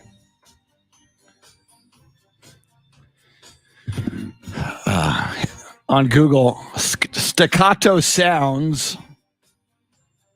These aren't that good. Dandy deep now. And you always hear like some traffic reporter name, Susie Skidmark or something like that. Yeah, traffic used to. Yeah. There's some maybe in like a service it was like General Gridlock. He'd come on and start like yelling at you like you're in the army. Get that fender bender out of there at I-40 and whatever.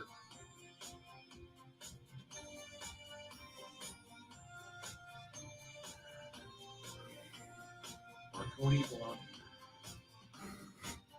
Very nice. A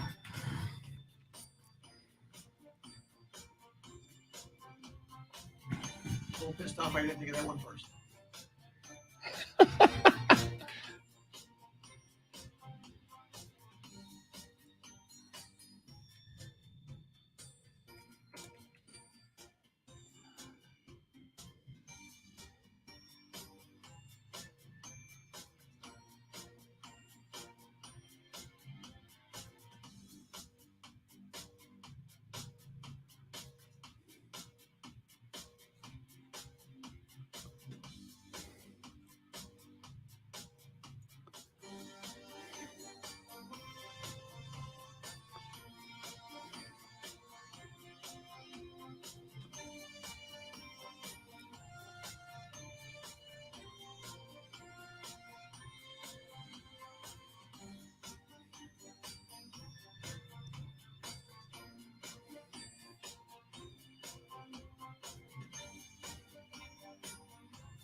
This is the Chris Duel Show. You know the day destroys the night.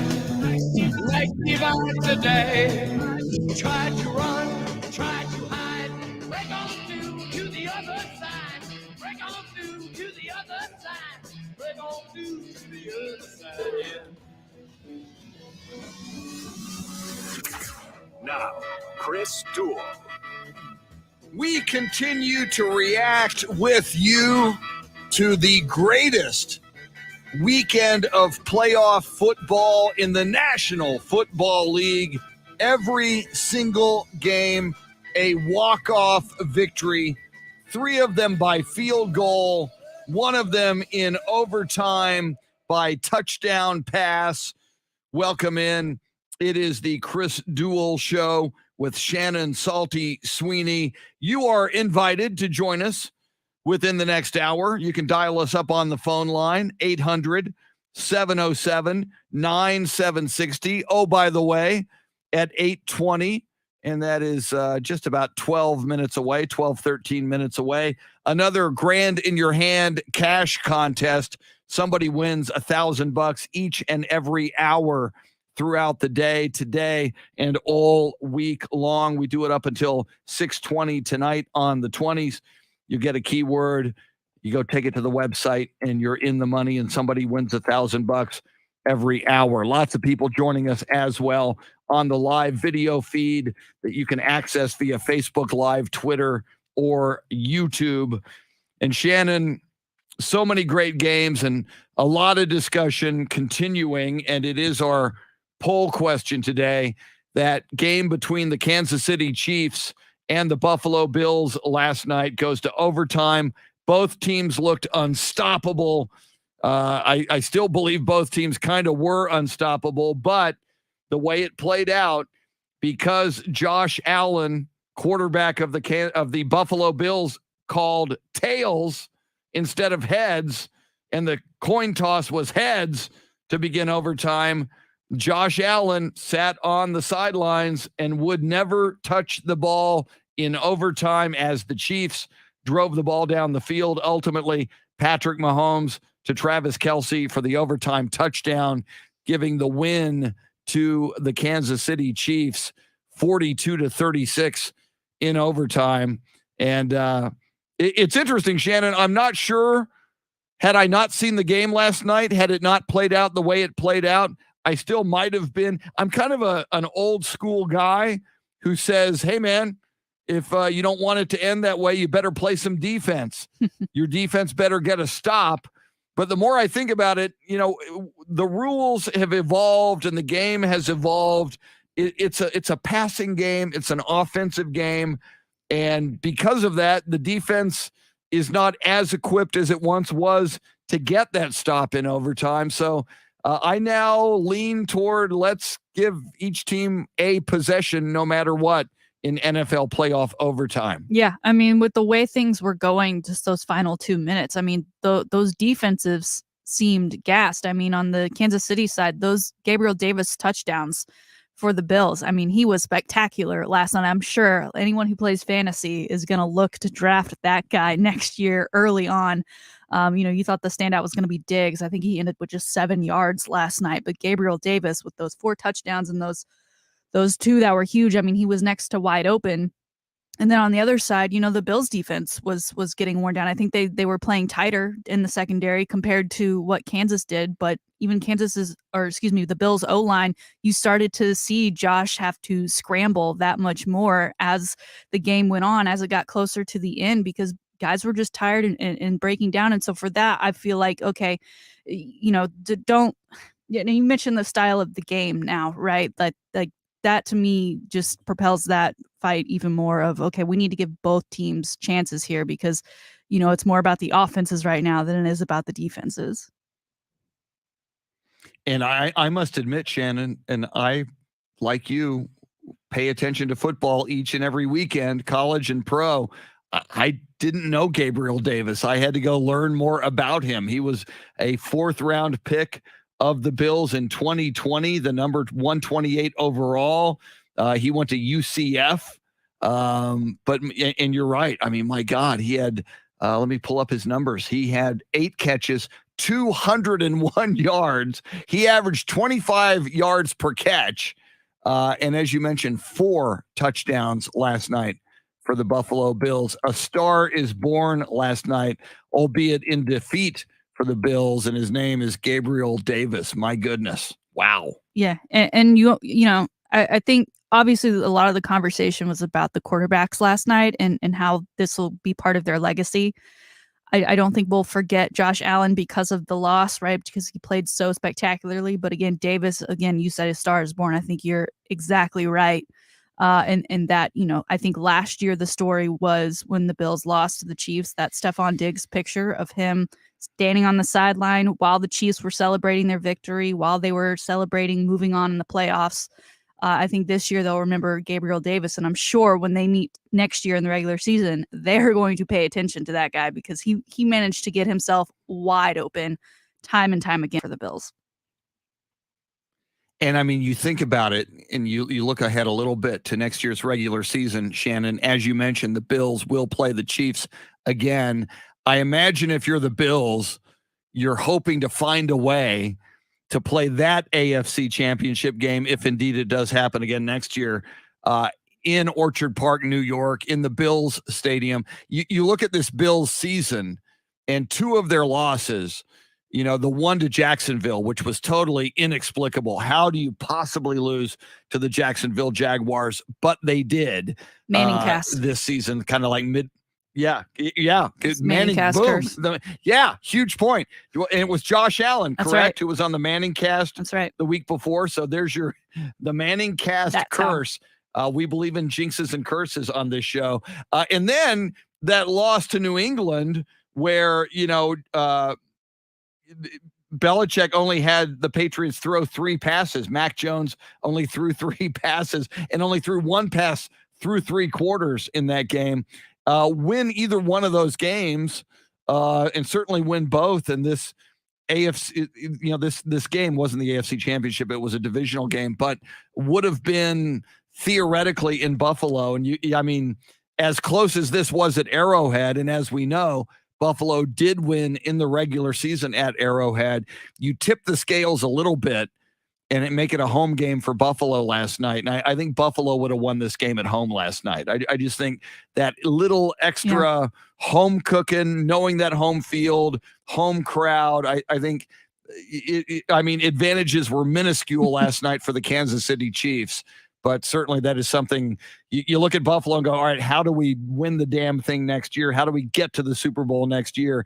I think what you have to do is have the best record in the AFC and don't go play a road playoff game. And for anyone who watched that game last night, you saw how much the crowd was into it. You heard how much the crowd was into it. Early on, Buffalo was having a hard time with their snaps and getting the ball off on time and getting their plays heard. And so the crowd definitely played a bit of an advantage. And, you just imagine the wildness that is Bills Mafia. If they had that home field advantage, what that would have been like. And even towards the end, Patrick Mahomes, Travis Kelce getting their fans rallied up on the sidelines. Ultimately, Josh Allen was doing Josh Allen things. They had kind of settled in at that point. But yeah, home field advantage. I think the line before when we made our picks was 2.5, which typically goes to that home field advantage. And, I think that's what it is now. Now, as we do on the show, talk about the curses and things of that nature. You're in this situation. Are you a heads guy or are you a tails guy? I tend to be heads, and I don't have any rhyme or reason for it, but I tend to pick heads. I don't even know why, but it's just been that way. And you would have been right. Yeah. Bills will never pick tails ever again. And again. And we said it in the 6 o'clock hour, Shannon, we would be saying the same thing. And Shannon is a Bills fan second to, obviously, first and foremost, she's a Cowboys fan. But if you're new to the show, Mitch Morse, starting center for the Buffalo Bills, grew up in the neighborhood, friends with Shannon. They're friends to this day. We had Mitch Morse on the show, courtesy of Shannon earlier before this season began. We would be saying the same thing had it been heads or had it been tails and Buffalo got that ball and Josh Allen went all the way down the field, scored the touchdown, and Patrick Mahomes never touched the ball, nor did the Chiefs. We'd be saying the same thing. I truly believe, and I know it was like, wow, Patrick Mahomes, he led that comeback with 13 seconds left, got him in a position for overtime, and then he doesn't touch the ball. Same deal. I just, and you wonder, and we're not the only ones saying this morning.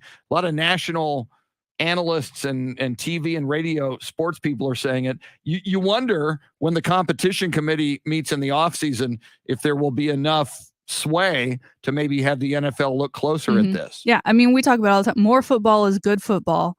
And when a game like that, when it's that close and the teams are, it's back and forth, they are that great on offense.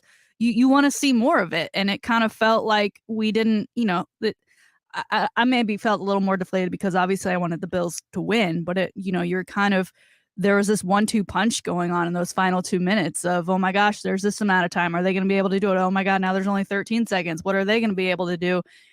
And with the way the rules are right now, we didn't get that, right? It was a one and done scenario with Kansas City scoring. And then, I think about the great players we had on both sides of the ball. Like, you want to see great players do great things, and it hurts when they don't get that opportunity to do so, right? The Aaron Rodgers getting the ball taken out of his hands against Tampa Bay.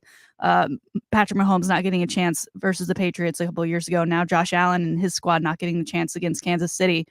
Tyreek Hill, that run, that touchdown that he just, the fastest man probably in the NFL, when he gave a peace sign by the way, he's probably going to get $15,000 fine for that, right? Because I think he's been fined before for almost that exact same move. He wasn't even past the guy yet. He had it ready to go so that when he ran by him for the score, he would see it.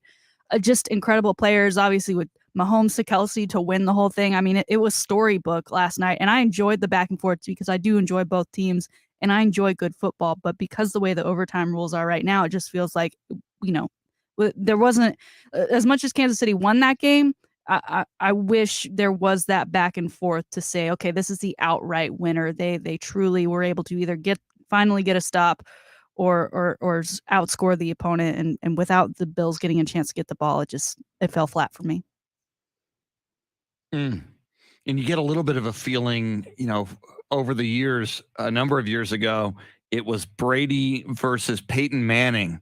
And for the longest time, Tom Brady and the Patriots seemed to have the upper hand on Peyton Manning and the Indianapolis Colts. Ultimately, finally, Peyton Manning broke through and wound up winning his Super Bowl with the Colts. Of course, we all know subsequently he goes to the Broncos and wins another one there.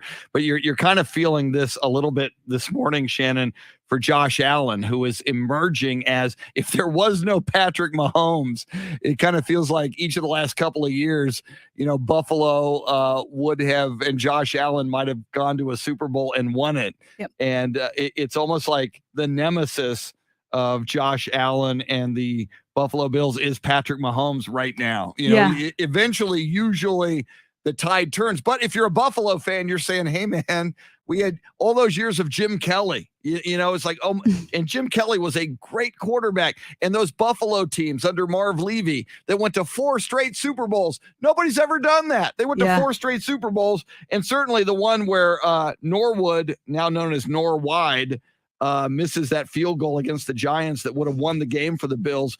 You think we're going to win one of those, or we're going to win 2 of those, or we're certainly going to win a Super Bowl under Jim Kelly. If you're a Buffalo Bills fan, you're going, are we cursed? Are we never going to break through? Because there's always a guy like Patrick Mahomes there waiting for us. Yeah. And I want to talk about that Patrick Mahomes versus Josh Allen some more. I've got a kind of an NBA want to compare some things with you after we give away some cash, because it is 8:20. We do this throughout the day on both Ticket 760 and AM 1300 The Zone. Your chance to put $1,000 in your hand for $1,000. Listen now for the keyword. Now your chance to win $1,000. Just enter this nationwide keyword on our website, Bills. That's Bills. Enter it on our station website now. Bills? Oh, it still Not hurts. Chiefs, but Bills. It still hurts. Keyword for this hour is Bills. Head over to both Ticket 760 and AM1300thezone.com to enter that keyword to double your chances to put $1,000 in your hand. Now, Chris, we're talking about, the future that is Patrick Mahomes, Josh Allen, this great rivalry, maybe even similar to that of a Peyton Manning versus Tom Brady. And as we know, when Tom Brady loses, he's not always the greatest sport, right? I mean, they still talk about him not shaking Nick Foles' hand at the end of the Super Bowl after they lost, and that he's kind of been that way once or twice before, and there's some animosity. And I think we've heard this conversation in the NBA lately, especially from the Michael Jordan era players, right? People want the opposing players to be the Michael Jordan and Isaiah Thomas, right? To have that beef on and off the field of play, and to take things to the next level and to really make things personal. And so people talk about, the Banana Boat Boys, right? The LeBron James and the Chris Pauls and all these guys that are mostly now on the Lakers, but throughout time have been on opposing teams, and they battle on the court, but they hang out off season. They're buddies. They text, they hug after the games. They say hello to each other's families. And some people are like, man, the NBA has gotten really soft. The NBA has gotten really soft. We saw last night after the Kansas City Chiefs beat the Bills, Patrick Mahomes run from the opposite side of the field to come over and give Josh Allen a hug and to talk him up. And I think some people might start to have that argument of like, oh, this is a great rivalry, but look, they're like really good friends. They're both really great people. I tend to like that more, at least in the NFL, because it is such a gruesome sport. And I think sometimes the human aspect gets taken out of it because of it.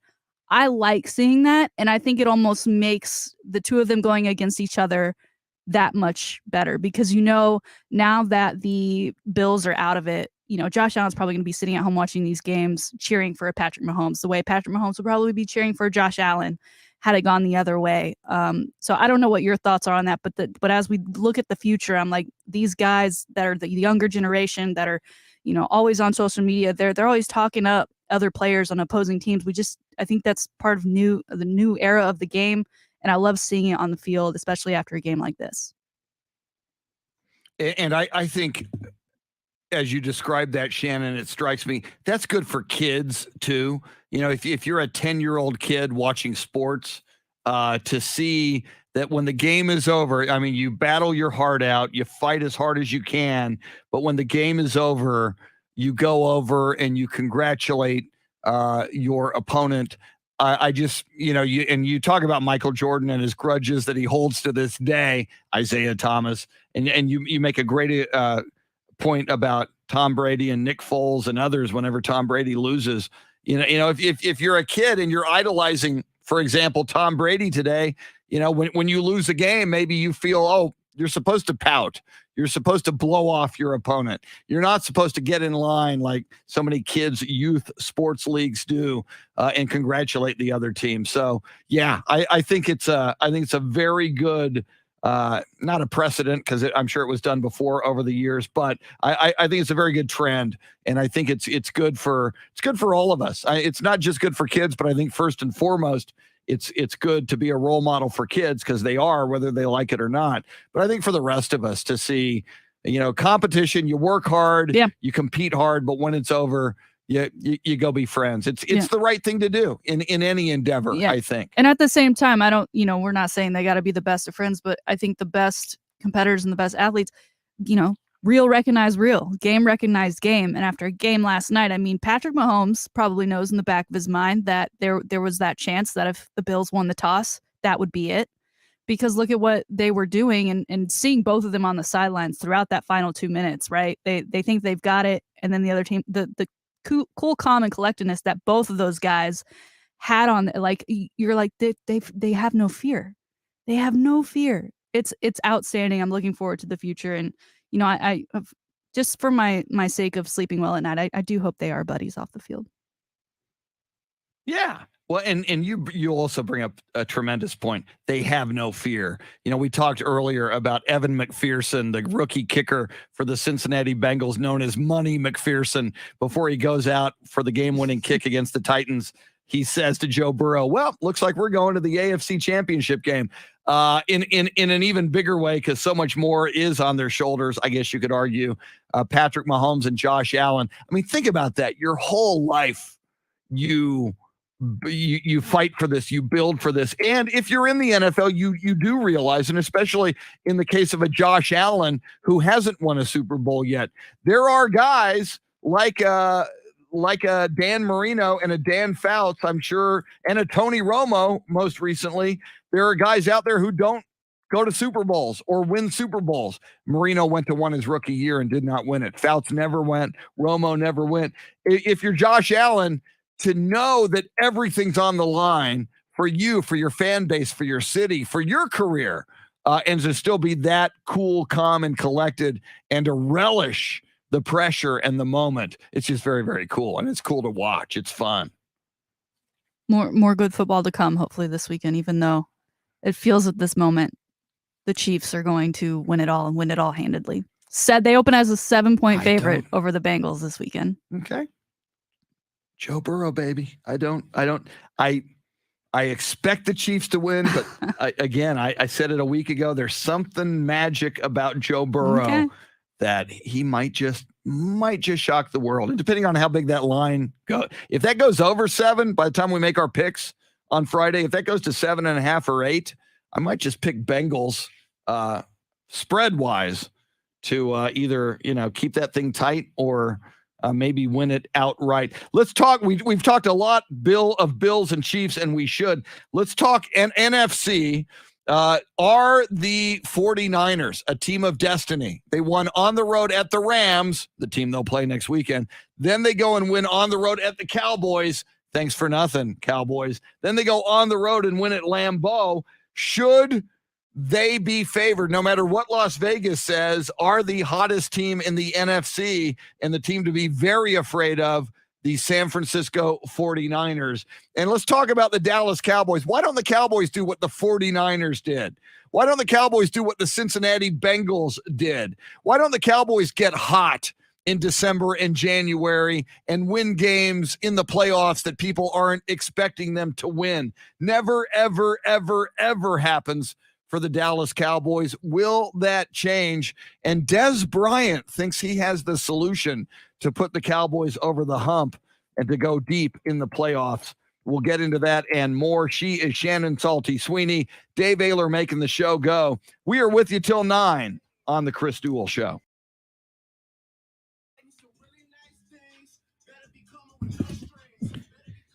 All right. Let's see. I got a couple of things I got to do here real quick.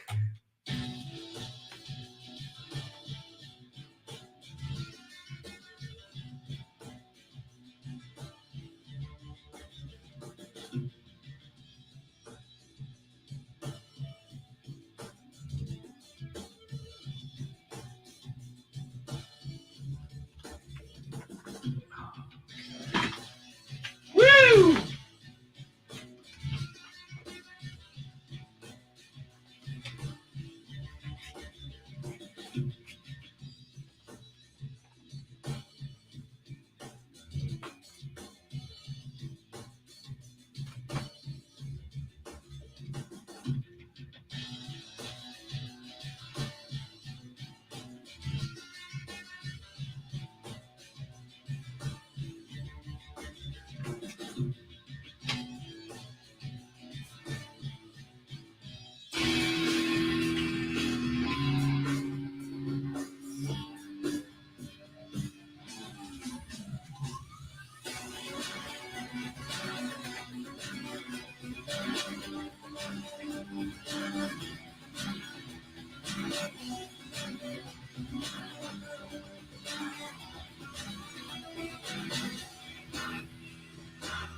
Woo! Woo!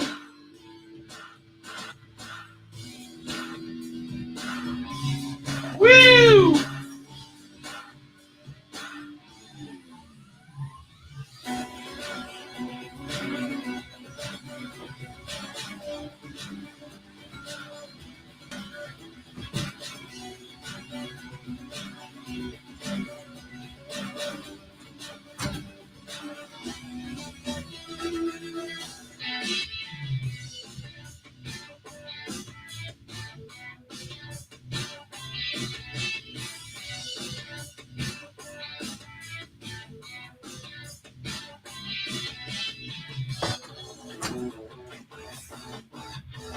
Axel J. Miller, Gabe Quintanilla,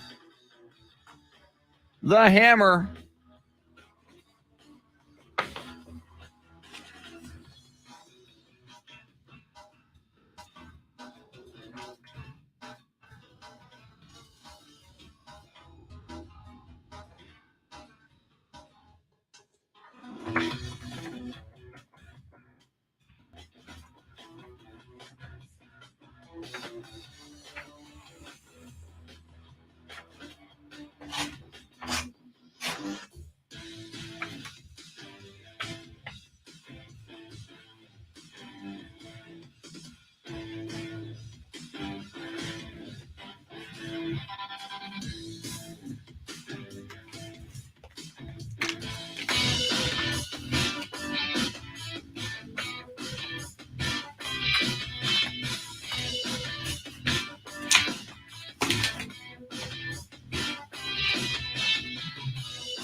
Woo!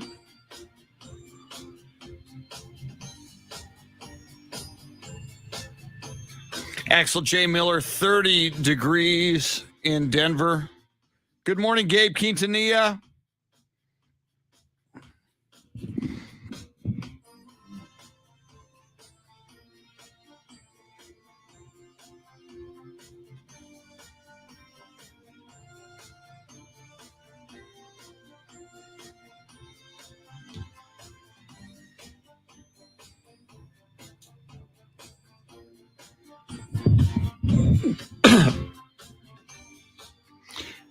I see there's some Odell Beckham Jr. audio in Shannon's notes. Just be ready for that. We'll try to get to that. Cool, man.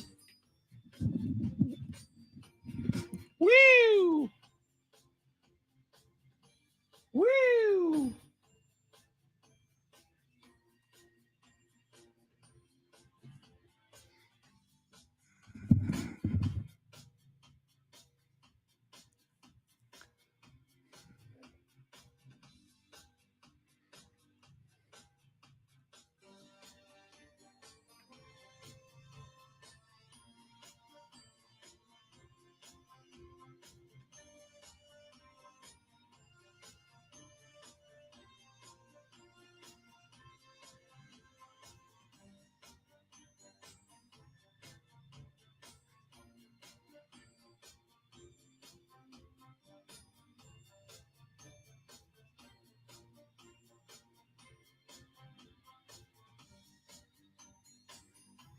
One of my favorite memes of the weekend. Aaron Rodgers is immunized from the playoffs.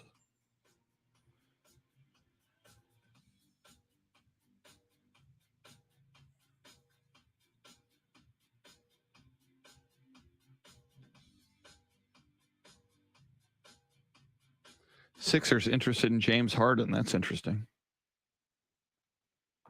Woo!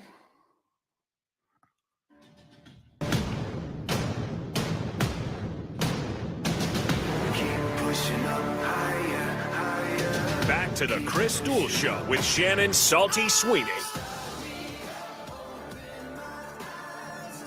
Welcome back. Welcome in. Thanks for hanging out with us on a Monday morning. Chris Duel Show with Shannon Salty Sweeney. Dave Oehler in his fashionable new jacket. New to me anyway. I've not seen it before. You look, it's kind of cool, and the collar and kind of the look almost looks like a futuristic, like you're like in Star Trek or like well, see, there's a zipper there, so okay, but it's easy to get in and out of. That's what zippers are. Yeah, make them easy to get in and out of. And I wasn't too sure about the collar because I thought the collar kind of was little Elvis from the 70s. I kind of but it kind of not. Yeah, it's not too bad though. It's a good look. Yeah, I've not seen it before. Very, very cool. Like I've had it for a couple of months. This may be the first time I've worn it here, but I'm surprised what in your control room where it's usually 43 degrees in the summer. You have to come in layered. Yeah, exactly. Yeah, I learned that the hard way. I now have like a desk drawer full of layers whenever I start freezing in here, and then I just start removing them when it gets hot. Chris Duel Show with Shannon, Salty, Sweeney. Shannon, we'll turn our attention a little bit to the Dallas Cowboys. As we do, though, what drives me crazy whenever we see just great playoff stories and great teams doing things that they weren't expected to do necessarily, the Cincinnati Bengals going on the road to take on the number 1 seed Tennessee Titans and finding a way to get it done with a quarterback in his second year in Joe Burrow. The 49ers, once again, overachieving. They were left for dead midway through the regular season, record-wise. They weren't even supposed to make the playoffs. Then they turned it on. They found a way. They took care of business. And now they've won 3 improbable games on the road, at the Rams to end the regular season, at the Cowboys in the playoffs, and now at Lambeau. Same thing you could argue for the Rams. People going into that game said the Rams probably have a better team roster-wise than the Bucs, but the Bucs, they got Tom Brady. They're the defending champions. They'll find a way to win. And even though they did not win, the Buffalo Bills just fighting valiantly to the end. And a lot of us believe that if Josh Allen got to touch the ball in overtime, perhaps Buffalo would have won. As I look at these teams playing their hearts out, Shannon, in the playoffs, even the losers this week, it all went down to the wire, and they all could have won the game. And you could argue in each case should have won the game. Our Dallas Cowboys, once again, doing what the Cowboys do, underachieving in a big place as they did a week ago at home against the 49ers. Yeah, Micah Parsons took part in live tweeting some of the action over the weekend, and it just kind of makes you shake your head. Not to say that he shouldn't do that. He's got all the time in the world now. He can do whatever he wants. But you wish, for the team, we talk about teams that like the 49ers who weren't expected to make the playoffs and do make the playoffs and then go on this run that they're having. The Cowboys were expected to make a run, expected to play well, or at least better than what they showed against that 49ers team. And for them to now be sitting at home and tweeting about the playoff games that are occurring without them, that's a lot. That's rude. I take offense to that. I do too. And I can only hope that, Jerry Jones is listening to people whose opinion he should value, like Troy Aikman, Michael Irvin, and others. So Jerry Jones in the news as well over the weekend. We've got some more on Jerry Jones, Shannon. Yeah, well, we know that Jerry, even though he doesn't do the work on the field, he loves to be the face of his franchise that he owns, and that often means appearing on plenty of television shows and radio shows and being interviewed and talking about the team. And a huge talking point about the Cowboys right now in that 49ers game. It was like a 3:30 kickoff, I think it was. So later in the afternoon, the sun was starting to set, which means the glare started to come in that AT&T stadium. And there's certain advantages and disadvantages to it, right? If it's in the opponent's eyes, great. But if it's in your own team's eyes, what are we doing? A lot of people now asking Jerry if he's going to put panels in to help with the glare and to really, you got an indoor stadium. Part of the indoorness is to be able to control the outdoor elements and use that to your advantage. And, sometimes it just seemed like receivers or even Dak were having a hard time at seeing the field as it was with the glare of the sun. You could argue, well, San Francisco played on the same field, but it felt like Jerry could have, done something to give Cowboys a more comfortable feel in their own home. And the fact that he decided not to do that and is now outwardly saying that adding some sort of glare protection from the outside elements is number 10,000 on his list of things to do. It just kind of really, again, goes against the grain of him saying that he will do anything to win a Super Bowl. He keeps talking about it. He talks a big game, but the results have yet to come in. And when people, including the Troy Aikmans and the Michael Irvings and more are who know the game pretty well are giving you advice and you're refusing to take it. I mean, so at what point is something going to get through to this guy? Hey, stop this crap, okay? Yeah, and history, Shannon, would suggest never. I mean, Jerry Jones is 79 years old. He will turn 80 next year during the football season, October 13th. He was born in 1942, his 80th birthday coming up October 13th of this upcoming football season. And I am just so stunned because clearly you look at the money he makes as owner of the Cowboys. He's clearly a brilliant businessman. And part of the brilliance in business, my understanding, and obviously I'm not a brilliant businessman, but part of it is to pivot. Part of it is to realize when something's not working the way you hoped, that you acquire more knowledge, you do more analysis, and then you pivot. And so often Jerry has not pivoted, or it's taken him a long time. It took him a while with Wade Phillips. It took him a long time with Jason Garrett. And, you mentioned, Shannon, listen to Troy Aikman, listen to Michael Irvin, certainly about the stadium and the glare. But I do not see, based on what we've seen, not only these 2 years with Mike McCarthy, but during the end of his tenure as coach of the Green Bay Packers when he wasn't getting along with Aaron Rodgers. I just don't think Mike McCarthy is the guy to lead you there. And whenever it does happen that Dan Quinn signs somewhere else, and oh, by the way, and I didn't realize it, I read this over the weekend. He grew up in New Jersey, not far away from where the Giants play. He was a Giants fan as a kid, Dan Quinn, and the Giants, he was a fan of Lawrence Taylor. The Giants are going to interview him if they haven't already. I think he's on their list. Can you imagine if Dan Quinn takes the New York Giants job and you not only lose him, the best coach in your building, but then you got to go against him twice a year? Yeah. My God, that's going to be an awful thing. Well, and look at what he did to that Cowboys defense with 1 year. Think of how bad that Giants defense and offense is. And then you put him, what if he transforms them the way he transformed that Cowboys defense within a year? What's that going to look like story-wise for the Dallas Cowboys? That not only did they let go of him and let him get away to the New York Giants, but now the Giants are a threat in the NFC least, which they haven't been in some time. And he spent a season now in practice scheming against Dak Prescott and that Cowboys offense. So he knows Dak Prescott and his tendencies. He knows his Zeke. He knows that offensive line. So he has so much corporate knowledge about the Cowboys, certainly defensively, but also offensively, because those units went against each other in practice. I think it'd be awful if he takes that Giants job. It would be awful for the Dallas Cowboys.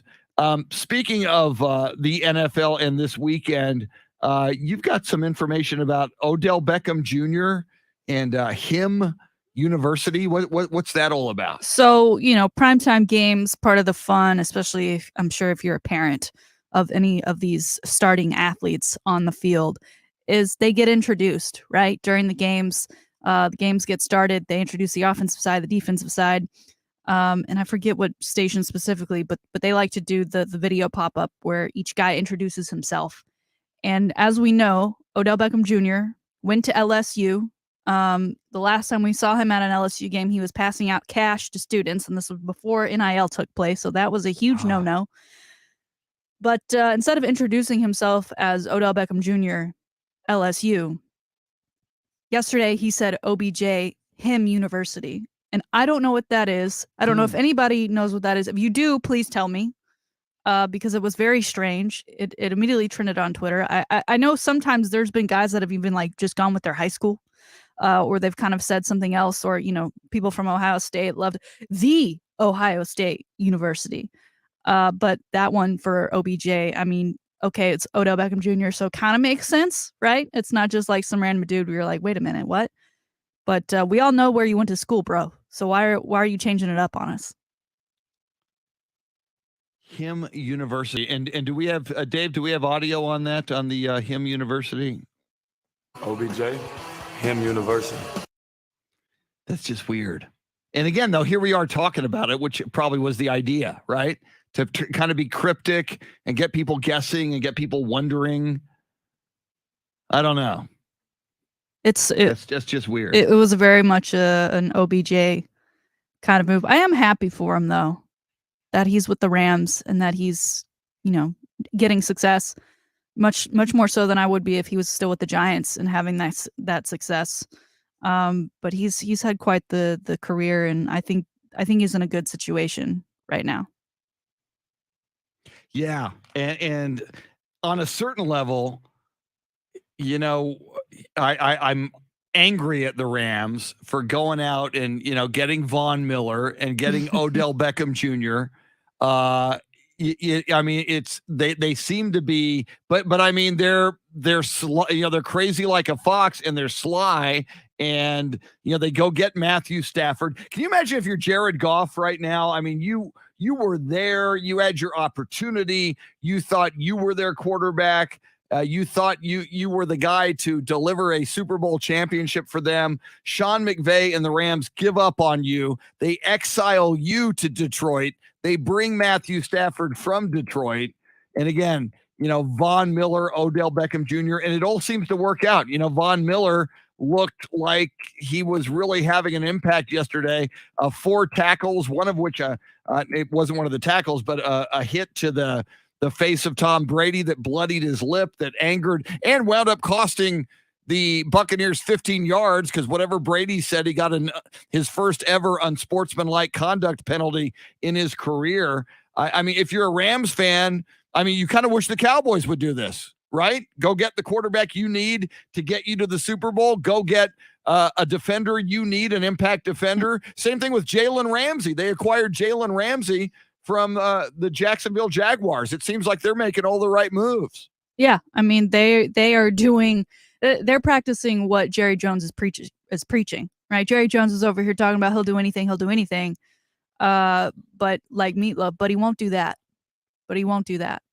And the Rams out nice here acquiring all they can. And it, you talk about Tom Brady. I mean, Tom Brady, did not get the contracts that we're seeing guys get. Part of that was obviously he wanted some of those contracts from the Patriots, but he understood that in order to get other great players around him, they needed to have their payday too. And, the Cowboys right now, not really set up to pay other great players lots of money. And so the best way to bring them in is to say, hey, we're in winning mode. We're in win right now mode. But we're not actively seeing that out of Jerry and the rest of that organization, especially after how this season ended. It's just sad. Tomorrow we'll talk more playoffs. We'll get into the NBA. Spurs will be in action tomorrow. Coach Greg Popovich still 9 wins away from the most wins playoff and regular season ever in NBA history. Shannon, Salty, Sweeney, outstanding as always. Let's do this again in 21 hours. Yes, sir. Looking forward to it. Woo! Dave Oehler, very fashionable. How are you going to top that fashion statement tomorrow, man? I don't think I can, so I'm setting the bar kind of low. All right, very nice. You're looking good, man. Thank you so much. All right, you have yourself a great Monday. How are we going to come down from that great NFL football weekend? We will find a way, and we will be all over whatever pops in the world of sports in the next 21 hours. Thanks for hanging out with us. Have yourself a great Monday. Adios, amigos.